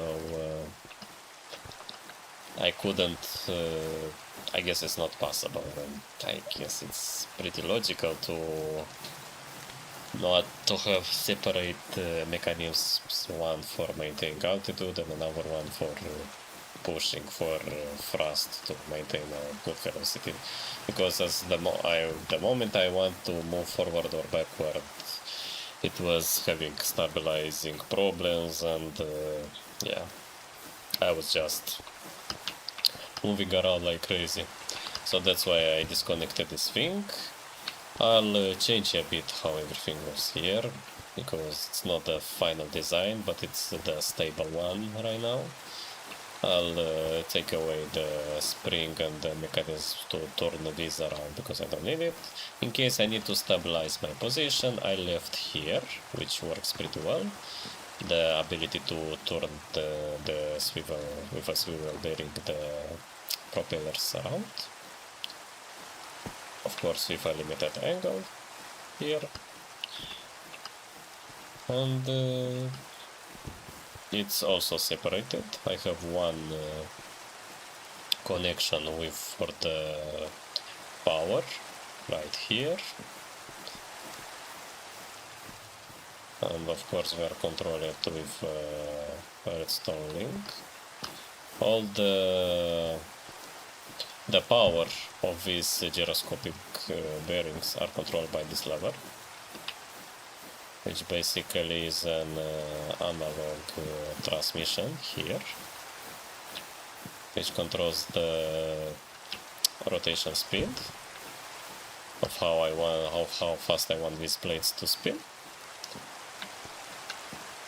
And these ones are for these are gear shifts. If I want to go, if I want to land somewhere much faster, I could just reverse the direction of the thrust, but I'm not using it very much, because I could just take away the power for a bit and we'll just lose altitude slow and steady. The analog lever is pulled to its max strength, which means, and basically I discovered that you can send the redstone links are not sending just the redstone signal, we are also sending the strength of it, which is very cool, I didn't know that. And with basically, if the analog transmission here is fully powered, it doesn't send at all on the cogwheel it has here above, so it's basically stopped. When it's fully unpowered, it will take all the rotation speed here to here as well, because this one, as you can see, it's on full rotation speed. We have some components which are always connected. For example, when I want to turn left and right, I have this propeller, which is only controlled by this directional gear shift. When I want to turn left or right, and of course I want it to be full speed, full power, because there's no point in controlling how fast or slow I want to turn, so just go full speed please. And here I put some andesite propellers, which are not the best option, I must be honest here, but for a fast and convenient way I wanted it at the moment, because I was already done. I just wanted something to work finally. These are working pretty decent for now. We are not going at a very high speed, but it's a pretty decent one. We can still go around and basically explore the whole world, which I want to. But at this moment, yeah, as you can see, the world is only discovered from this place to this place, because I have reset my mod pack. I had some issues and I basically lost all the map. But here somewhere is the spawn, yeah, and these pinkish red lines are all the railways put on the server by players, of course. So yeah, and here is my base, and yeah, you have some random dried kill blocks around too. Because I repeat, I was trying to stabilize to balance the center of gravity, not the center of gravity, what am I talking about, the center of the mass of this vehicle. And here we have, as I said, two separate ways. We power the springs to rotate this thing with, well, this one I'm not using anymore, with more slower RPM, because the string takes a lot of stress. Spring, sorry, not string. As you can see, the stress impact is a lot. So I had also a problem where I was running out of power, because it's just a level 2 steam engine. I did some calculations and figured out a level 2 would be enough for me, because I don't want to take a lot of space for the steam engine. And I basically took the slow RPM for the slow things, for example turning, the gyroscopic bearings, these two. Also for these to front, but I don't use them anymore. And also here for the mechanical arm, loading lava inside the fueling the blaze burners. And for the pump, which basically we have a spout here. Here is the steam engine, here's the pumping system for water, very well put here below, very compact. I repeat, everything is exposed because I wanted for you guys to be easier to see and understand. That's why I left it like this for now. But later I will encase everything and make it look more beautiful. Here I want to have a small space for passengers. And maybe I want to make some kind of door, but not door, how do I say it? It's a thing that basically will open the bottom and you'll just fall down below if it will be required. And I want to put some encased fence here above, so people will just be able, you'll just be able to suck up people inside your ship when needed. Because the funny thing I was said when I meant some funny things on stream is that I want to actually maybe work as a driver here on server. I mean, transporting people from point A to point B, and I just come here from above, I suck you up inside the ship with the air, and here you are. Just tell me the destination, and we drive there, and they can just pull you off, and bye-bye.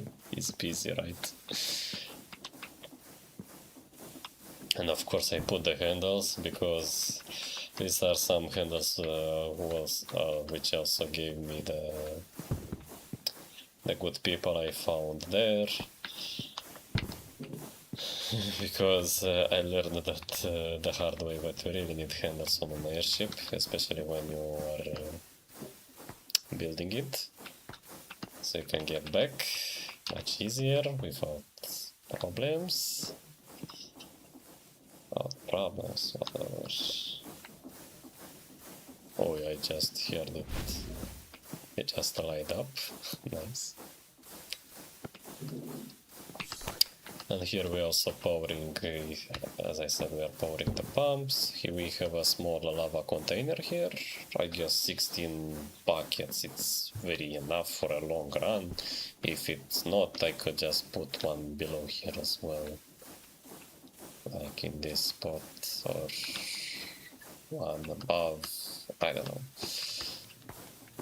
The design can be changed at any time, but it basically works like a vehicle, I mean, we have a fuel tank here which holds lava. The lava can be pumped from our system like this. Let me show you. We are docked together. We have this valve which can be opened. Yep, now we have lava going here. You saw the particles. And something should be happening for now. Oh yeah, you see, it's full with lava now. The lava is going through the docking connector. And this pump is sucking up the lava from the docking connector in our physical contraption, and it's basically filling up our fuel tank with lava. So we can just make a long run, come back to the base, refuel ourselves, and just return to our journey.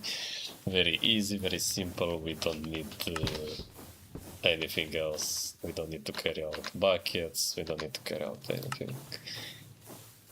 And yeah, this is basically the strength of the bearings, the thrust to go at a higher altitude or just go back on the ground. And here we have some options. This is to go forward, back. These are using the... oh wait, no. These are to go forward using the back spinning blades from the back. And this is as well to go forward or backwards. And this is we using the propeller bearing, which is put vertically behind the vehicle to go left and right.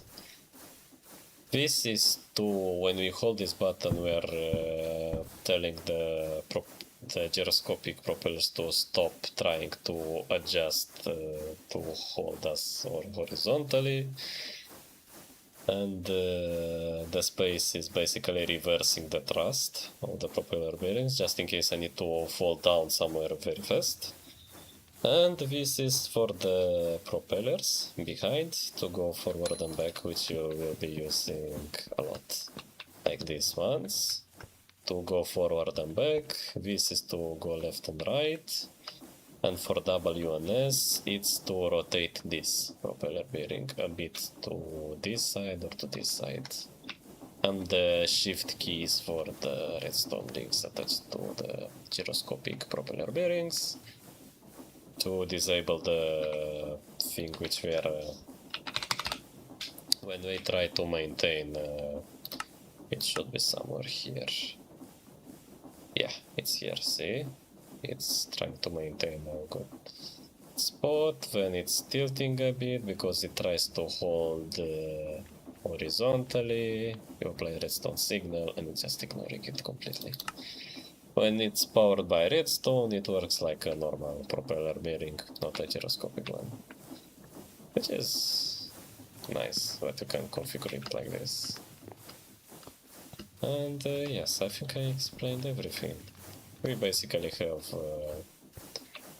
one physical network, or how should I say it, one mechanical network for the spinning, for the for the rotation of the bearings, for fueling, pumping, and whatever is needed at a slower pace, and not to take too much from the SU, not to steal power from the engine. So the actual power will be provided for the spinning blades, and for the propeller bearing here, and for the propellers here. This one is moving at full rotation, which is from here. The rest is controlled by the analog transmissions. The power of the propeller bearings, gyroscopic ones, to maintain a desired altitude. And the andesite propellers here are just moving at full speed, because forward and backwards it's not moving very fast, so I just full speed is pretty okay-ish. So here we have another directional gear shift, which goes into a gearbox and powers them all through these encased chain drives. Anyways, enough yapping. It's time to fly this thing, shall we? Let's do a known. Let's go on a known. How do I say it? On the known route. We'll go from our base to the base of our friends, and then we'll come back. And maybe in another episode, well, we'll have much bigger and oh, we have a base here. Well, another one. And we'll be able to, and we'll have a much more a version 2.0 of this thing, and we'll fly around all the server and just explore the map. So this one is fuel. Let's close this valve, let's undock, and let's fly around. Are you ready? 3, 2, 1. As you can see, we're spinning.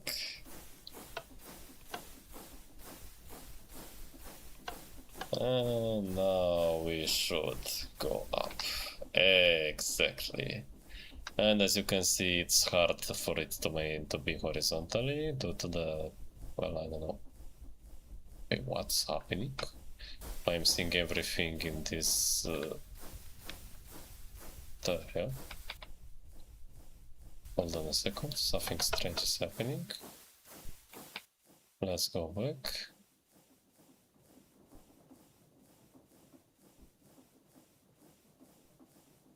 Okay, it was a bit rough landing, but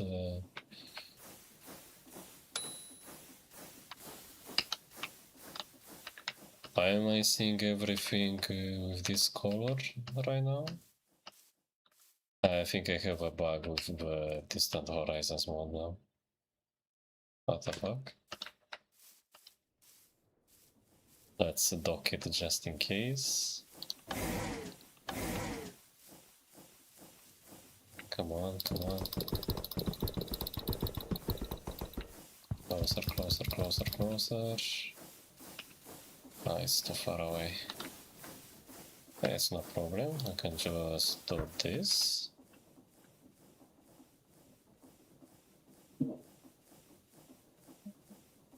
Okay, we need a higher altitude, so we just levitate a bit above the ground. Okay, now we are connected together.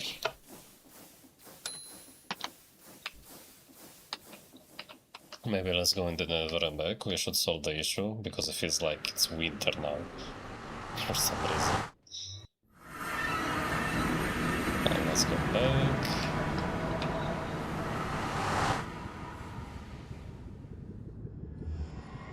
Please. Okay, maybe I need to go further. Okay.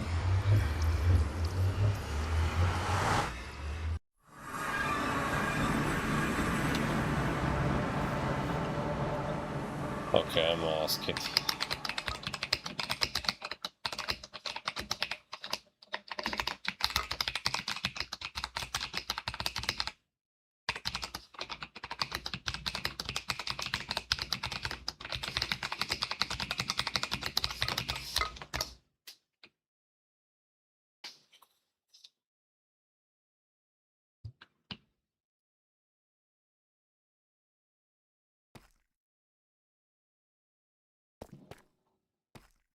Okay, nobody's saying anything.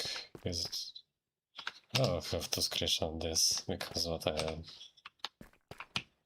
For real, we are looking like their snowy version. I think there was a button to reload shaders, right? F3 plus Q.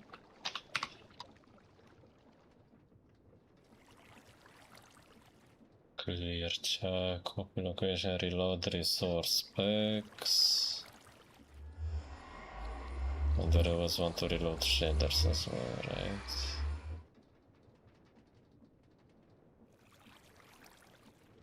Let's reload resource specs, maybe it will help. Nope. But if we false, true, false, true. Okay, I don't understand why this is happening. I guess we're flying around on the Wither team. Yeah. Let's sing some carols on our way.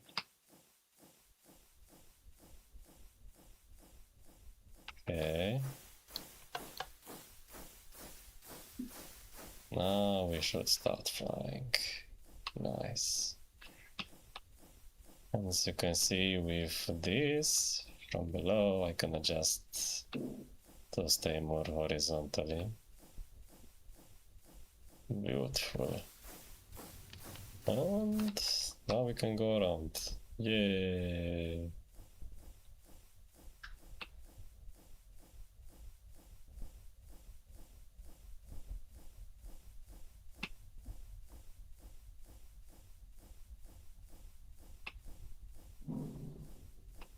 Okay, not like this, more like, oh fuck. That's already going on. I need much higher altitude now. Okay, let's keep it 9. We push. Okay, nice. Come on, why is it going like this now? Oh my god. And that's when I thought I solved the issue. Jesus. Come on. Uh-oh, uh-oh, uh-oh. This is not good. This is not good. We're out of the bounds of the world. And we are spinning around for some reason. Okay, back. I'm not dying, which is okay. Okay. Turn right side. This is the risk of being out of bounds.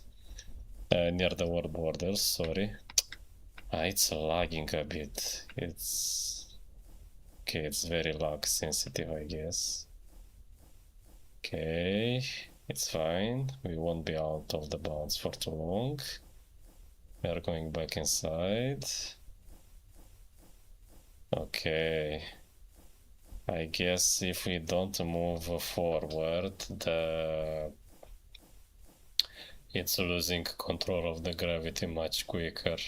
But when we are pushing front with the propeller bearings, as you can see, it maintains a very Decent altitude. Oh my god, but it looks so cursed. We are having grey water as well. What the hell? Anyways, let's turn a bit to the left. How is the TPS? Oh, it's very low TPS. No wonder it's also hard to control. Not a very good configured thing. Well, at least the things in the distance are looking colored, like the trees. Oh my god. I don't know why it's happening like that. Clever. Yeah. How does it look from inside the ship? Looking pretty decent.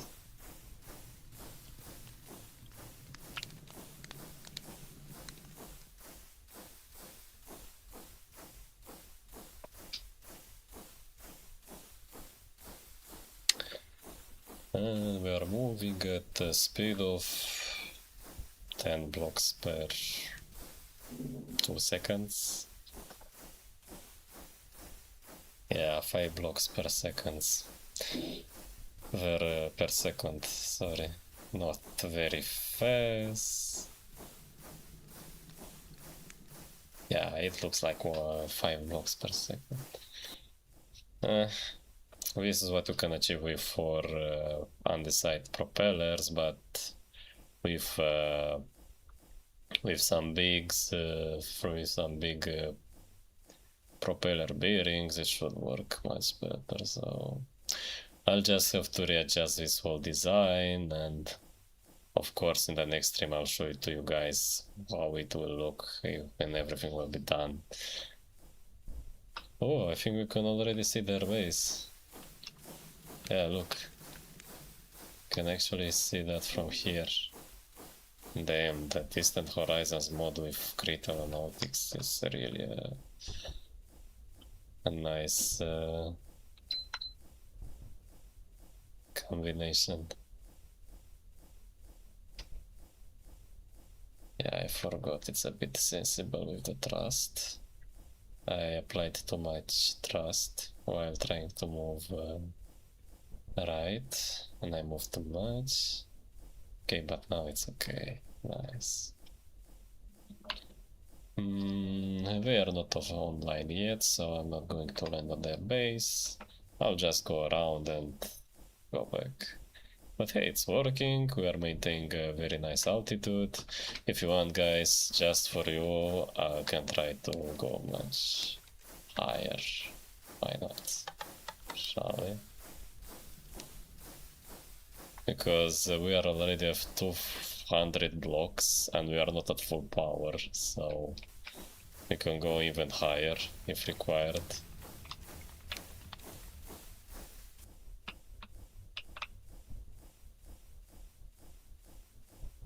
Like so. And I guess one of the problems is that my propellers are a bit below the center of the mass. This is why it's basically trying to push me a bit down with my nose, let's say here. But at the same time, because of the uneven placement of the propeller, of the gyroscopic propeller bearings, it's trying to... it's pulling above the front a bit more than the back. And with the propeller bearings working, they basically cancel each other, so... yeah. This is some kind of mob farm here, I think, which, if I remember correctly, the guy said it was abandoned. It should just be taken out. Oh, no, why I did that? Why I did that?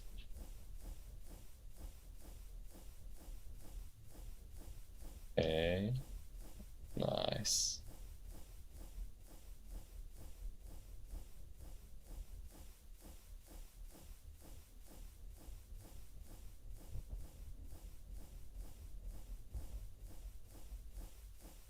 Beautiful, isn't it?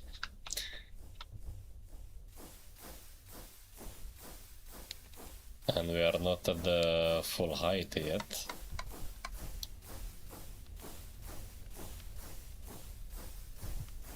Let's actually see how high we can go.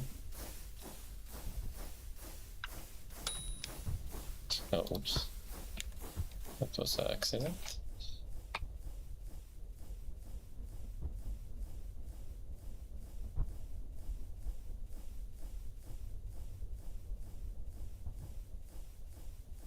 We are now at almost 300 blocks. And let's just go it with full speed now. Let's see how high we can go.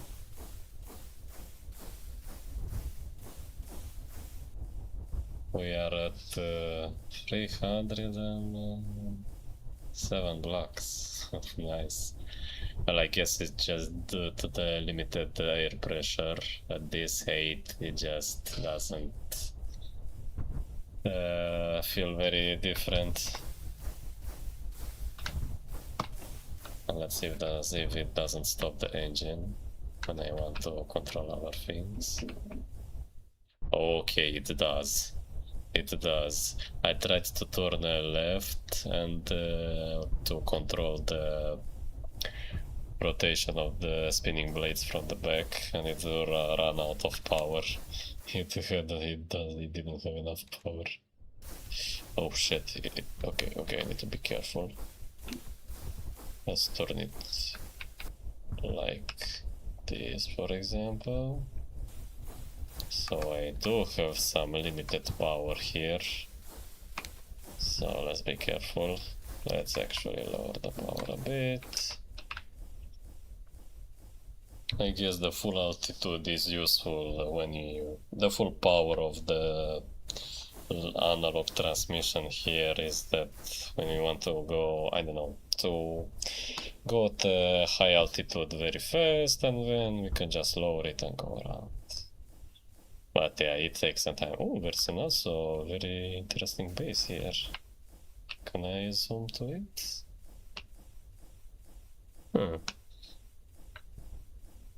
People are expanding. Nice.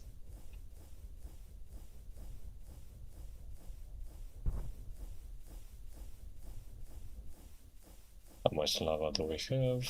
We're still full of lava. So yeah, but I think I'll need a bigger storage, which will change the design of this drastically.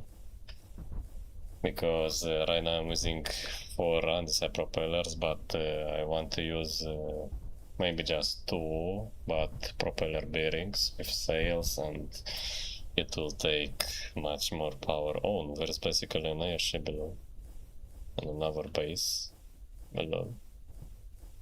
Interesting.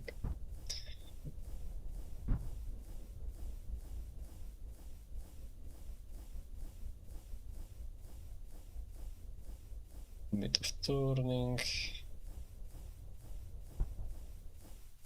Nice.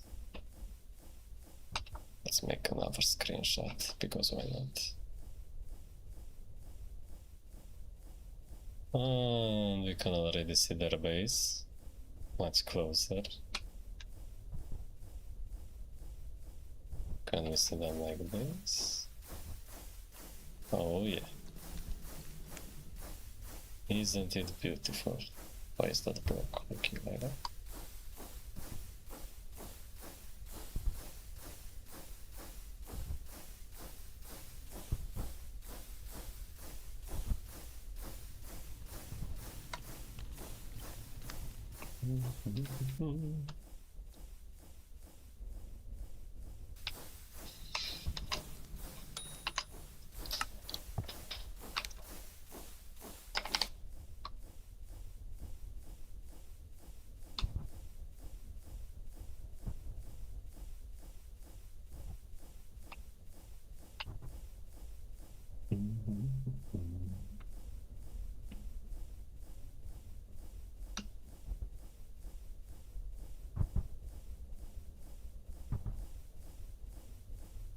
I think I understand why the TPS is so low from now on.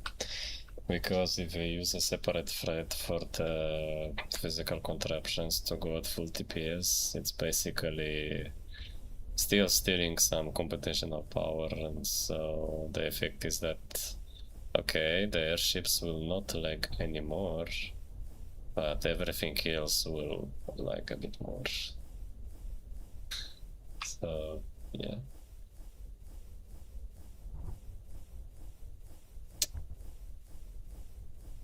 Well, it was quite of an adventure now.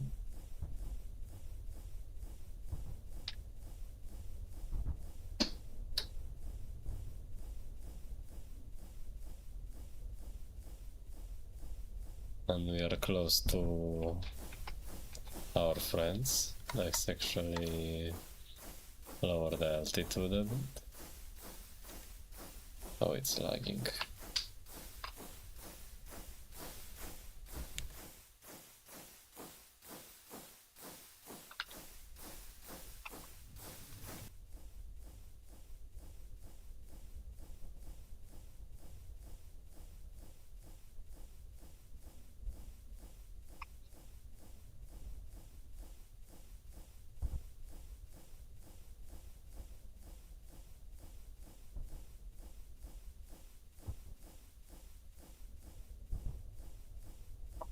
As you can see, we have a big and beautiful base, and there is the big hole for airships to go below. Let's do a big circle around them. Oh my god, we have a gigantic plane over there, damn. I guess it's the plane we talked about. They said we had one big plane like similar to this of mine, and it was sent to aerospace. I don't really understand what aerospace means, but I guess it's another dimension where you can't get your vehicles back. But whatever. Oh, there's some packages running around. Oh, I'm losing too much altitude. That's not good. Let's actually get back one step. Okay, I'm spinning too much. Too much spin, too much spin.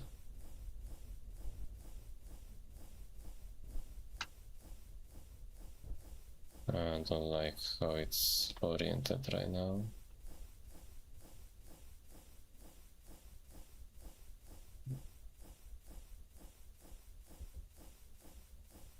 Come on, like this.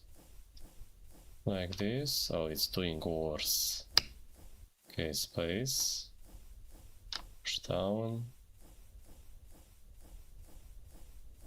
Okay, finally. Yeah, it's not very stable, sadly. Oh my god. Everything is felt so drastically when you are trying to adjust something on this, so I guess it's not its final form yet, and it's not as promised.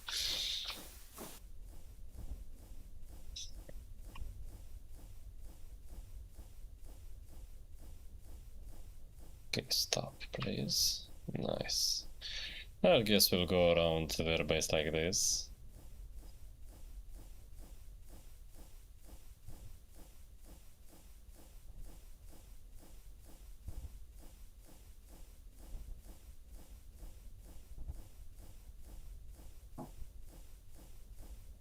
Okay. Nice. Come on, frost, frost, frost, frost. Okay, don't remember, it's going so slow. Oh my god. Okay, now we are gaining a bit of speed.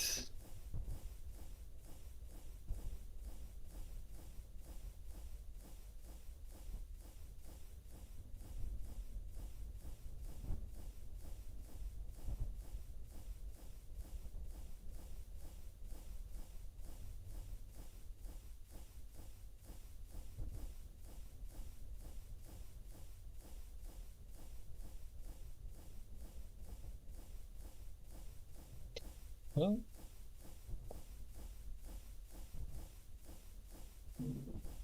anyways, that's how their base looks. We're not going inside it without their presence. And here are their neighbors, which are building a dam. We're building a gigantic airship here. They also have, what do we have there? Small flying machine as well, I guess. A smaller airship. Damn. But they sure have a big base here.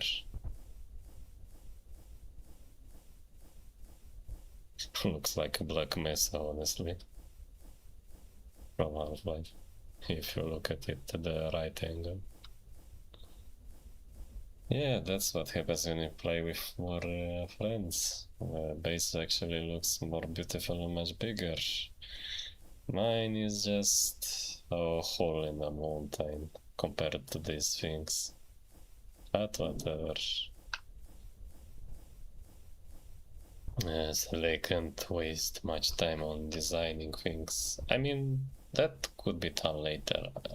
I don't see much point in making things beautiful right now at this moment. I mean, the underground is looking decent already.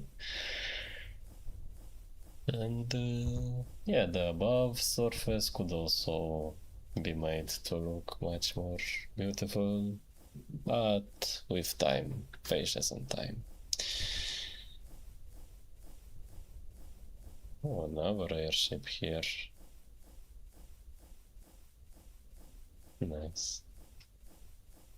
Another base, which looks like a template from taken from the internet, honestly. I mean, the house is so beautiful and the plane is just a regular plane. Kinda gives off the... Well, I don't have anything with schematic cannons. I mean, everyone chooses how they want to do their stuff. I also want to use schematic cannons to build my future ships. Because I'll just try everything in creative and then build one. I just use the cannon, it's basic everything. Don't have to test and go beyond the world border for 10 times, like I did. Well, maybe not 10 times, but a lot. And yeah. Just notice it. Don't like the fact that I'm not really going towards the base, but more towards border. Okay, nice. A bit more thrust to the right. Come on. Okay, beautiful, beautiful.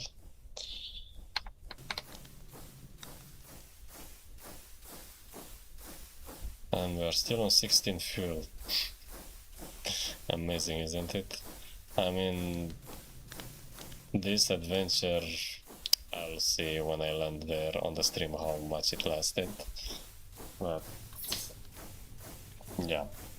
Oh, I guess it's 16 because it took one bucket from here, because the docking connector also held one bucket, as you can see in the J.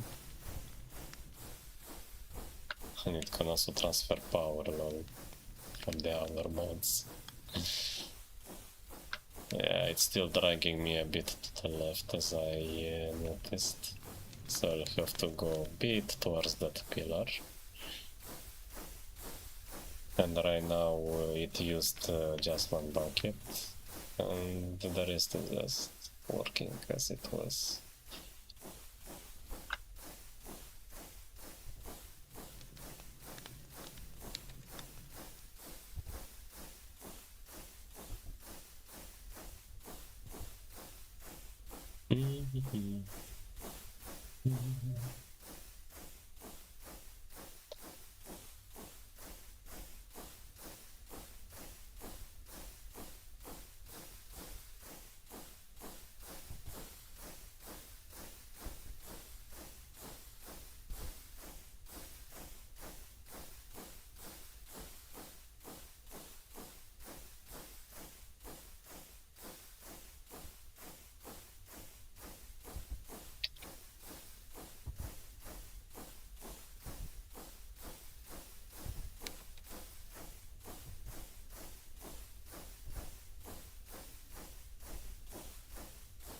We're getting closer.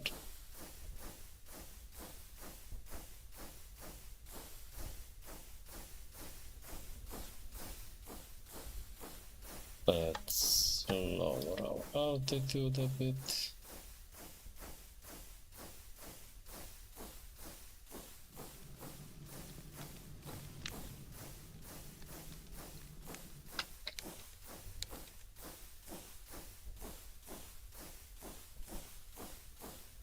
So we can be prepared.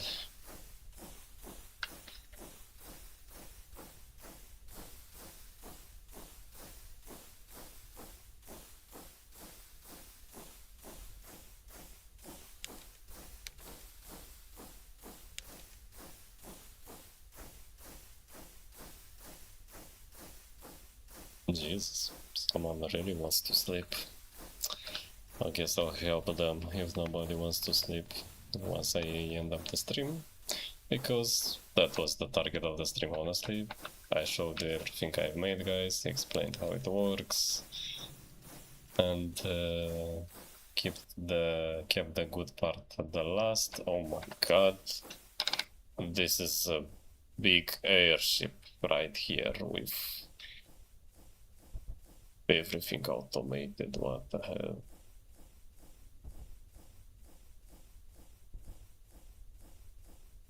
And he just drove here and mined the chunk. Damn.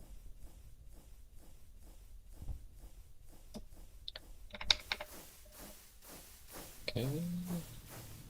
We can lower the altitude a bit more.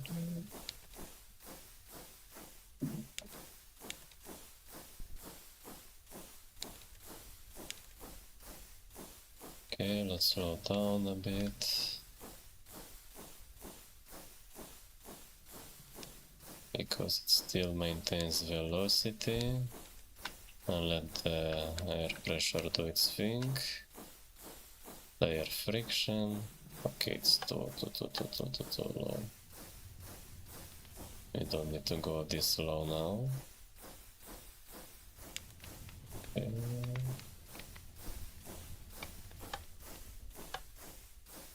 Let's keep it at this altitude.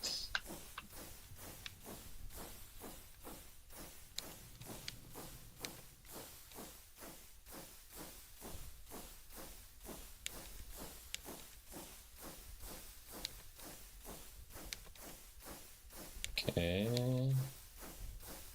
Now begins the interesting part.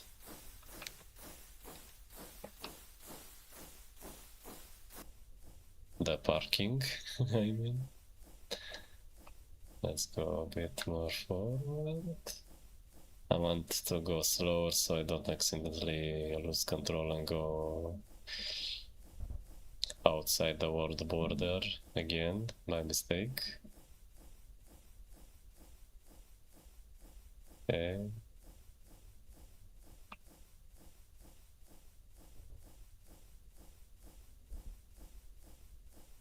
More frost, more frost. Okay, let's turn around a bit. Finally some green grass, because this white is starting to hurt my eyes, honestly. Okay, we have to rotate ourselves like this.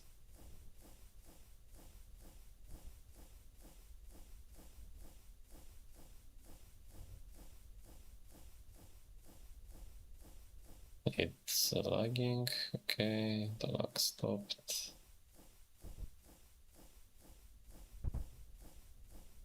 Now we push ourselves a bit backwards.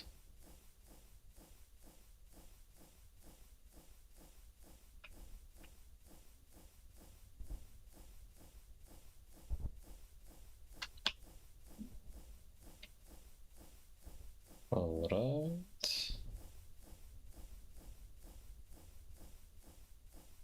Like this. We lower the altitude again.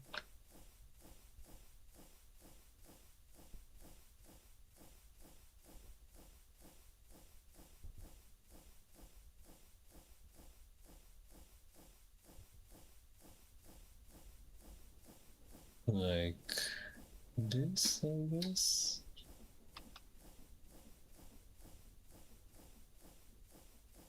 Okay. This is why I want to make a big platform here, so I can park much easier all the flying machines and stuff. Come on. Okay, can't push now. Needs to stay a bit above the ground.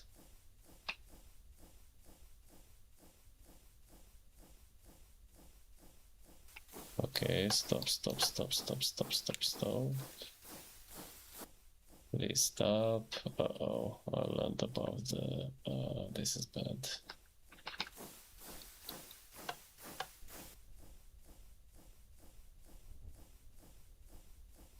Now let's go backwards. And a bit to the right. Okay. Now forward, left, and forward, come on. Oh, it's reacting so slowly. Damn.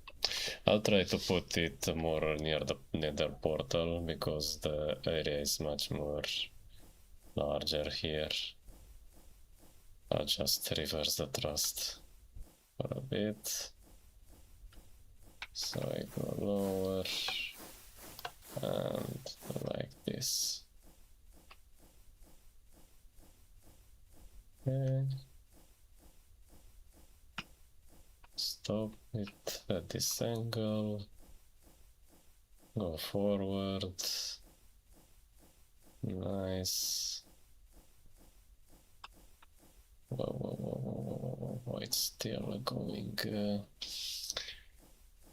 Oh my god. Yeah, it's a bit not intuitive, but okay. Oh, alright. We gain some control now. We need to rotate it here. Okay, enough. Good. Now reverse. Like so. Turn to left, not too much, reverse a bit more. Okay, let's go slower from here. A bit to the left. I think it's enough for it to dock.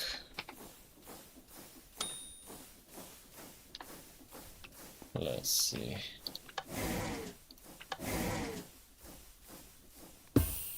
Perfect.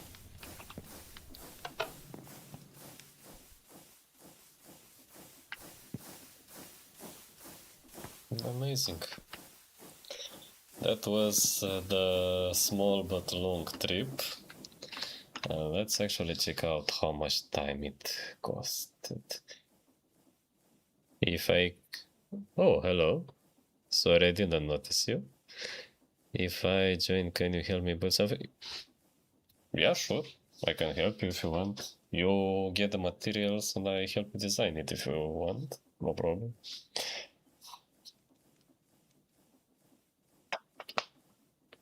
Have you played on this server yet? Or the IP? Just search for Aero SMP on Modriff and you'll find it, trust me. Hold on, let me send you a link. I'm not sure if I'm able to. Aero SMP.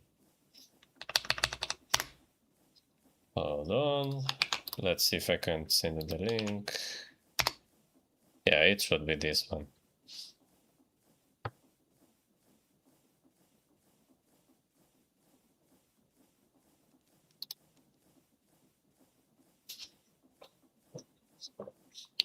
You have to download the Modrinf app and we'll basically install instance with all the mods. It's basically configured by the server owners.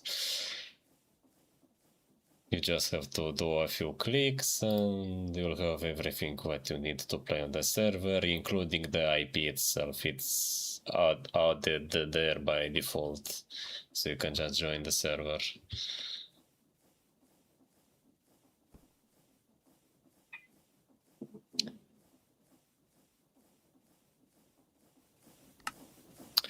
I actually wanted to end the stream here since I did all what I planned to do here, but if you want, I can show you the base or stuff.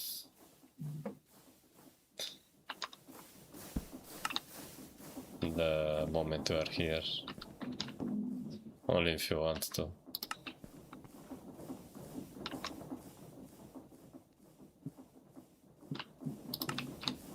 Oh, like this flying machine, right? It's still not configured very well, but still works better than my first variant. At least it's drivable. Like you can drive it around.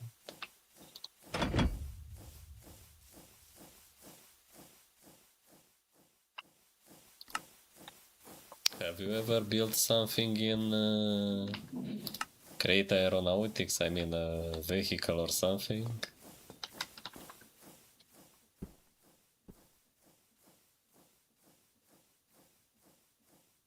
No?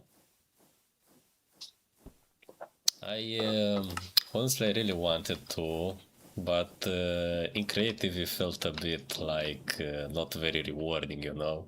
It's much funnier to test them in survival, but with the flying machines it's a bit more awkward, so I guess I'll just try to build them in creative where you can just test everything and then you can use a schematic cannon and just build them here on the server with the materials you got. Yeah, oh, it's the first time, nice. But it's not my, how do I say, it's not my unique thing I built here. I have also 2 other vehicles. Yeah, I don't know why my elevator is broken, it just disappeared, but I guess I can just fall down below. Also, my distant horizons is bugged a bit, that's why I'm seeing everything white. I don't know why it's happened the first time. But if you want, I can show you other vehicles I made here. Yeah, I should leave, right? Yeah.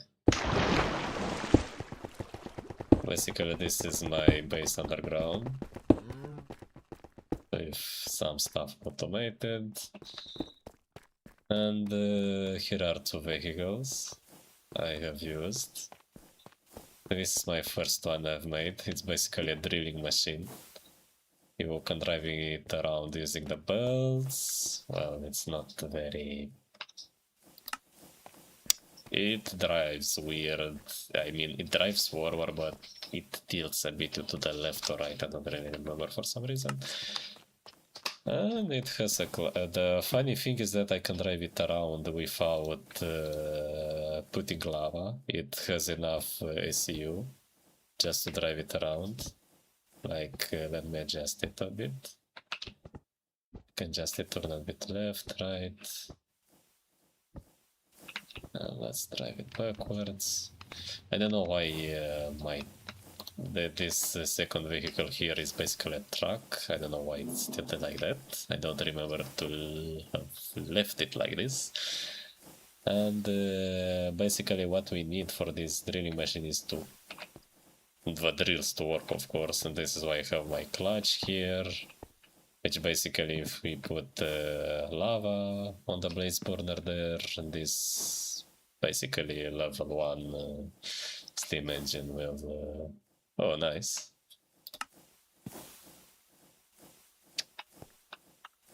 And yeah, if I'll turn this on, they'll just not have enough stress, but I'll just rotate and cut everything, and I don't think it's the best design, but I have here a mechanical arm which takes the items it takes from there and puts it inside this big vault. But I think because I saw that how was it called? auger shafts, right? We have auger shafts, which basically transport items, but their big downside is that you cannot insert or output items from the edges, you know? And basically here, as far as I know, I saw in the Ponder tutorial here that if we have some storages like this from, I don't know, various contraptions, you can deposit them instantly inside the auger shaft. I'm not sure if it will work here, but I've never tried. But I guess you could just put one auger shaft here, like one pipe till the storage and another one from here, and they should just move straight inside the vault here. And then I just drove it here. I had a belt toward which moved toward inside this vault, and it basically loaded the items inside it. It was interesting to watch, honestly. If you want to can see in my last videos how I did it. And let's actually fill this truck up. Let's take a lava bucket.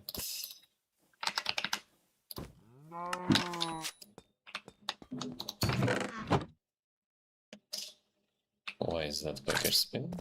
Or I think it's just lagging. Wait. Okay, this package is just spinning for some reason.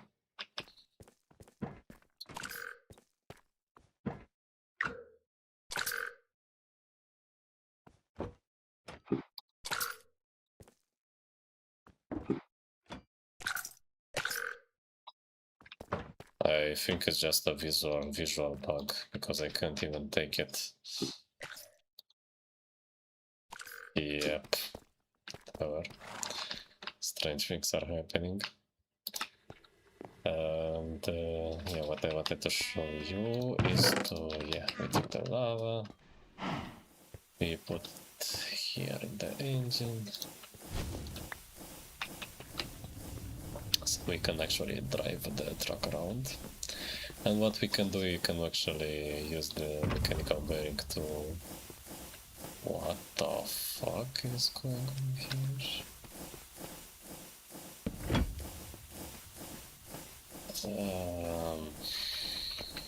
I think this is why it moved. Wait. I think there are a vault inside a vault. What the hell? Okay, I will not disassemble this. They basically did an update where we rewrote the whole Sable thing. The Sable is basically responsible for all the physical contraptions. And it doubles the amount of bolts for some reason.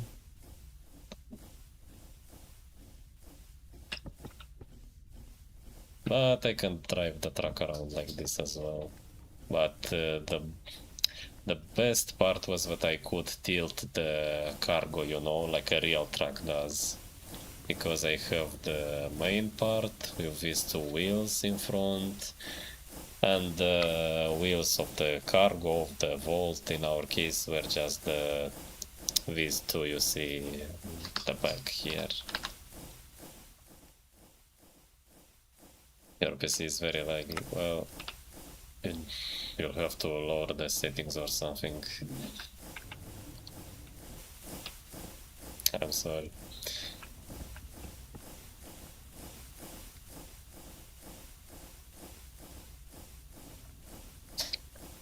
Let's drive it like this. And let's move it back.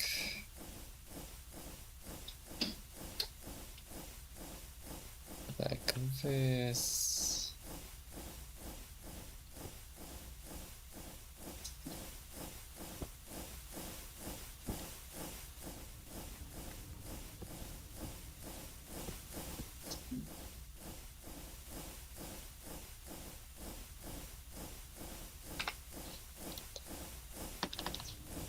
Okay. Yeah, so this is basically everything I've built. You can see here, including these two vehicles, and that's it. When you establish your base and gather some resources, I could help you build something. Just need to have the materials. And yeah.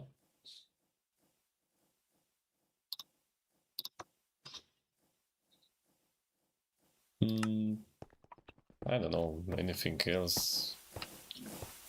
What I can show you? Let's give you a small, very fast tour here. Here we have a thing to basically incinerate items, like a trash can or something, which basically receives whole packages and just burns them. Here are my steam engines. They are in Kuwait. Oh, nice. 2 out of 5.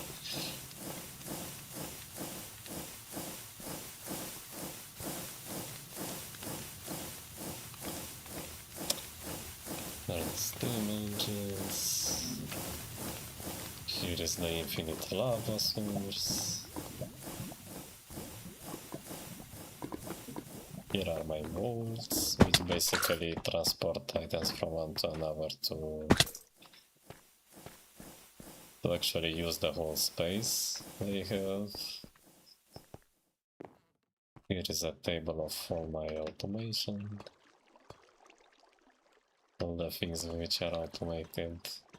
We have crushing, we have a small cobblestone farm, we have everything to wash, and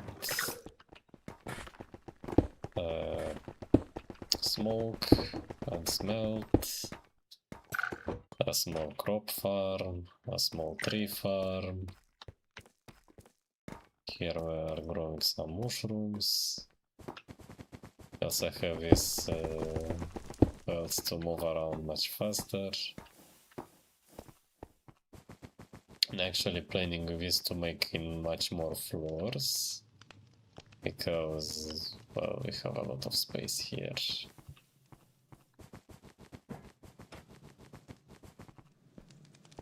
And yeah, here is a setup to which basically takes wood and makes stripped wood, or if it receives stripped wood, it makes planks. I'm at town Wasa. Oh, nice.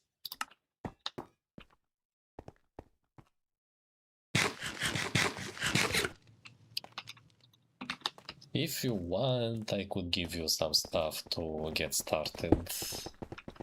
Like, I was helped as well to start faster with the create stuff. Zimoon, that's his nickname. But I don't think he's online right now. No, he's not online. But he basically gave me iron, andesite alloy, and some wood. More than that, to basically have a much easier start. And if you want, I can give you some stuff as well to help you establish yourself with the create, and just let's give you, I don't know, 3 stacks of andesite alloy. What else do you want? Let's give you 2 stacks, 3 stacks of wood. I don't know, 2 stacks of iron. And I don't know, 1 stack of... Wait, where is the... I can give you some wood.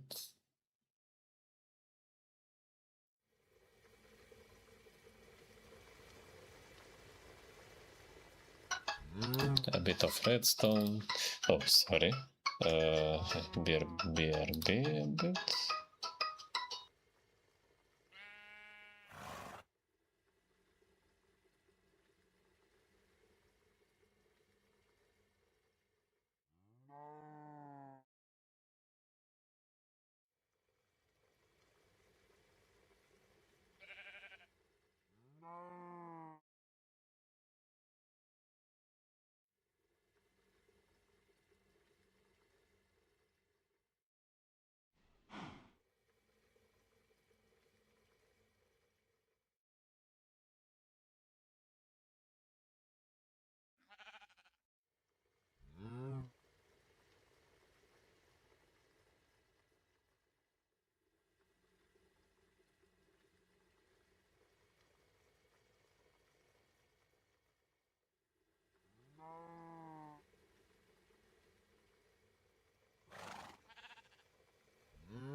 You're still looking at me, Adam. Why no playing? Why can I no play?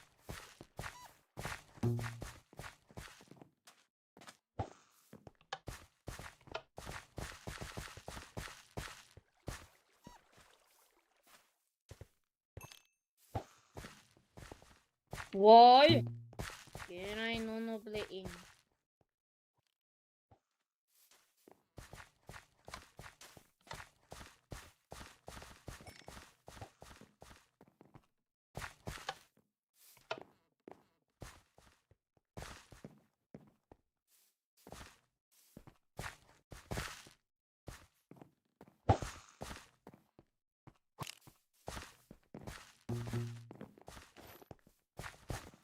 Why you eating?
Clockwork on a clockwork bearing.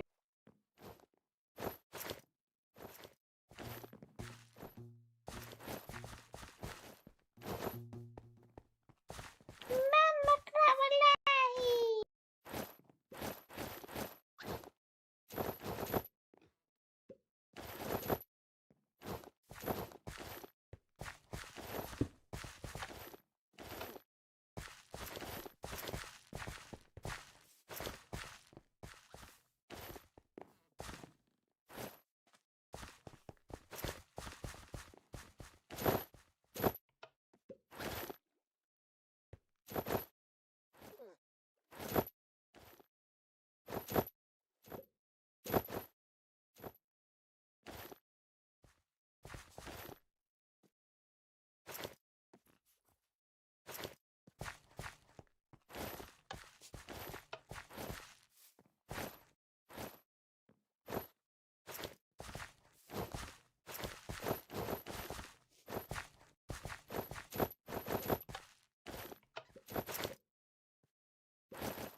I am very sorry for this interruption, but it was a call I couldn't hang up, so yeah. The server also had some problems here while I was AFK, but Emers234, if I see you on the server, we can meet and I can help you establish your base. And yeah, thank you for joining and for watching this stream, and not just you, but for everybody else who watches the stream offline. I invite you to watch it online as well. I won't do it very frequent, maybe once or twice per week. Like this one, a chilling stream to show and talk about various things. And yeah, I think that's the end of this stream. My name is Dive Drain, like on the YouTube channel, in-game name, basically everywhere I'm Live Drain. Oh, they did a restart and the TBS is much better, honestly. Could be a restart to implement some features. And yeah, if you join the server, you can find me from time to time. You can write to me, like Bluetooth. We can help each other, we can build a community. Why not? It would be very, very nice, honestly. And yeah, thank you guys so much for watching, thank you for staying here, and hope you have a great day, and see you next time.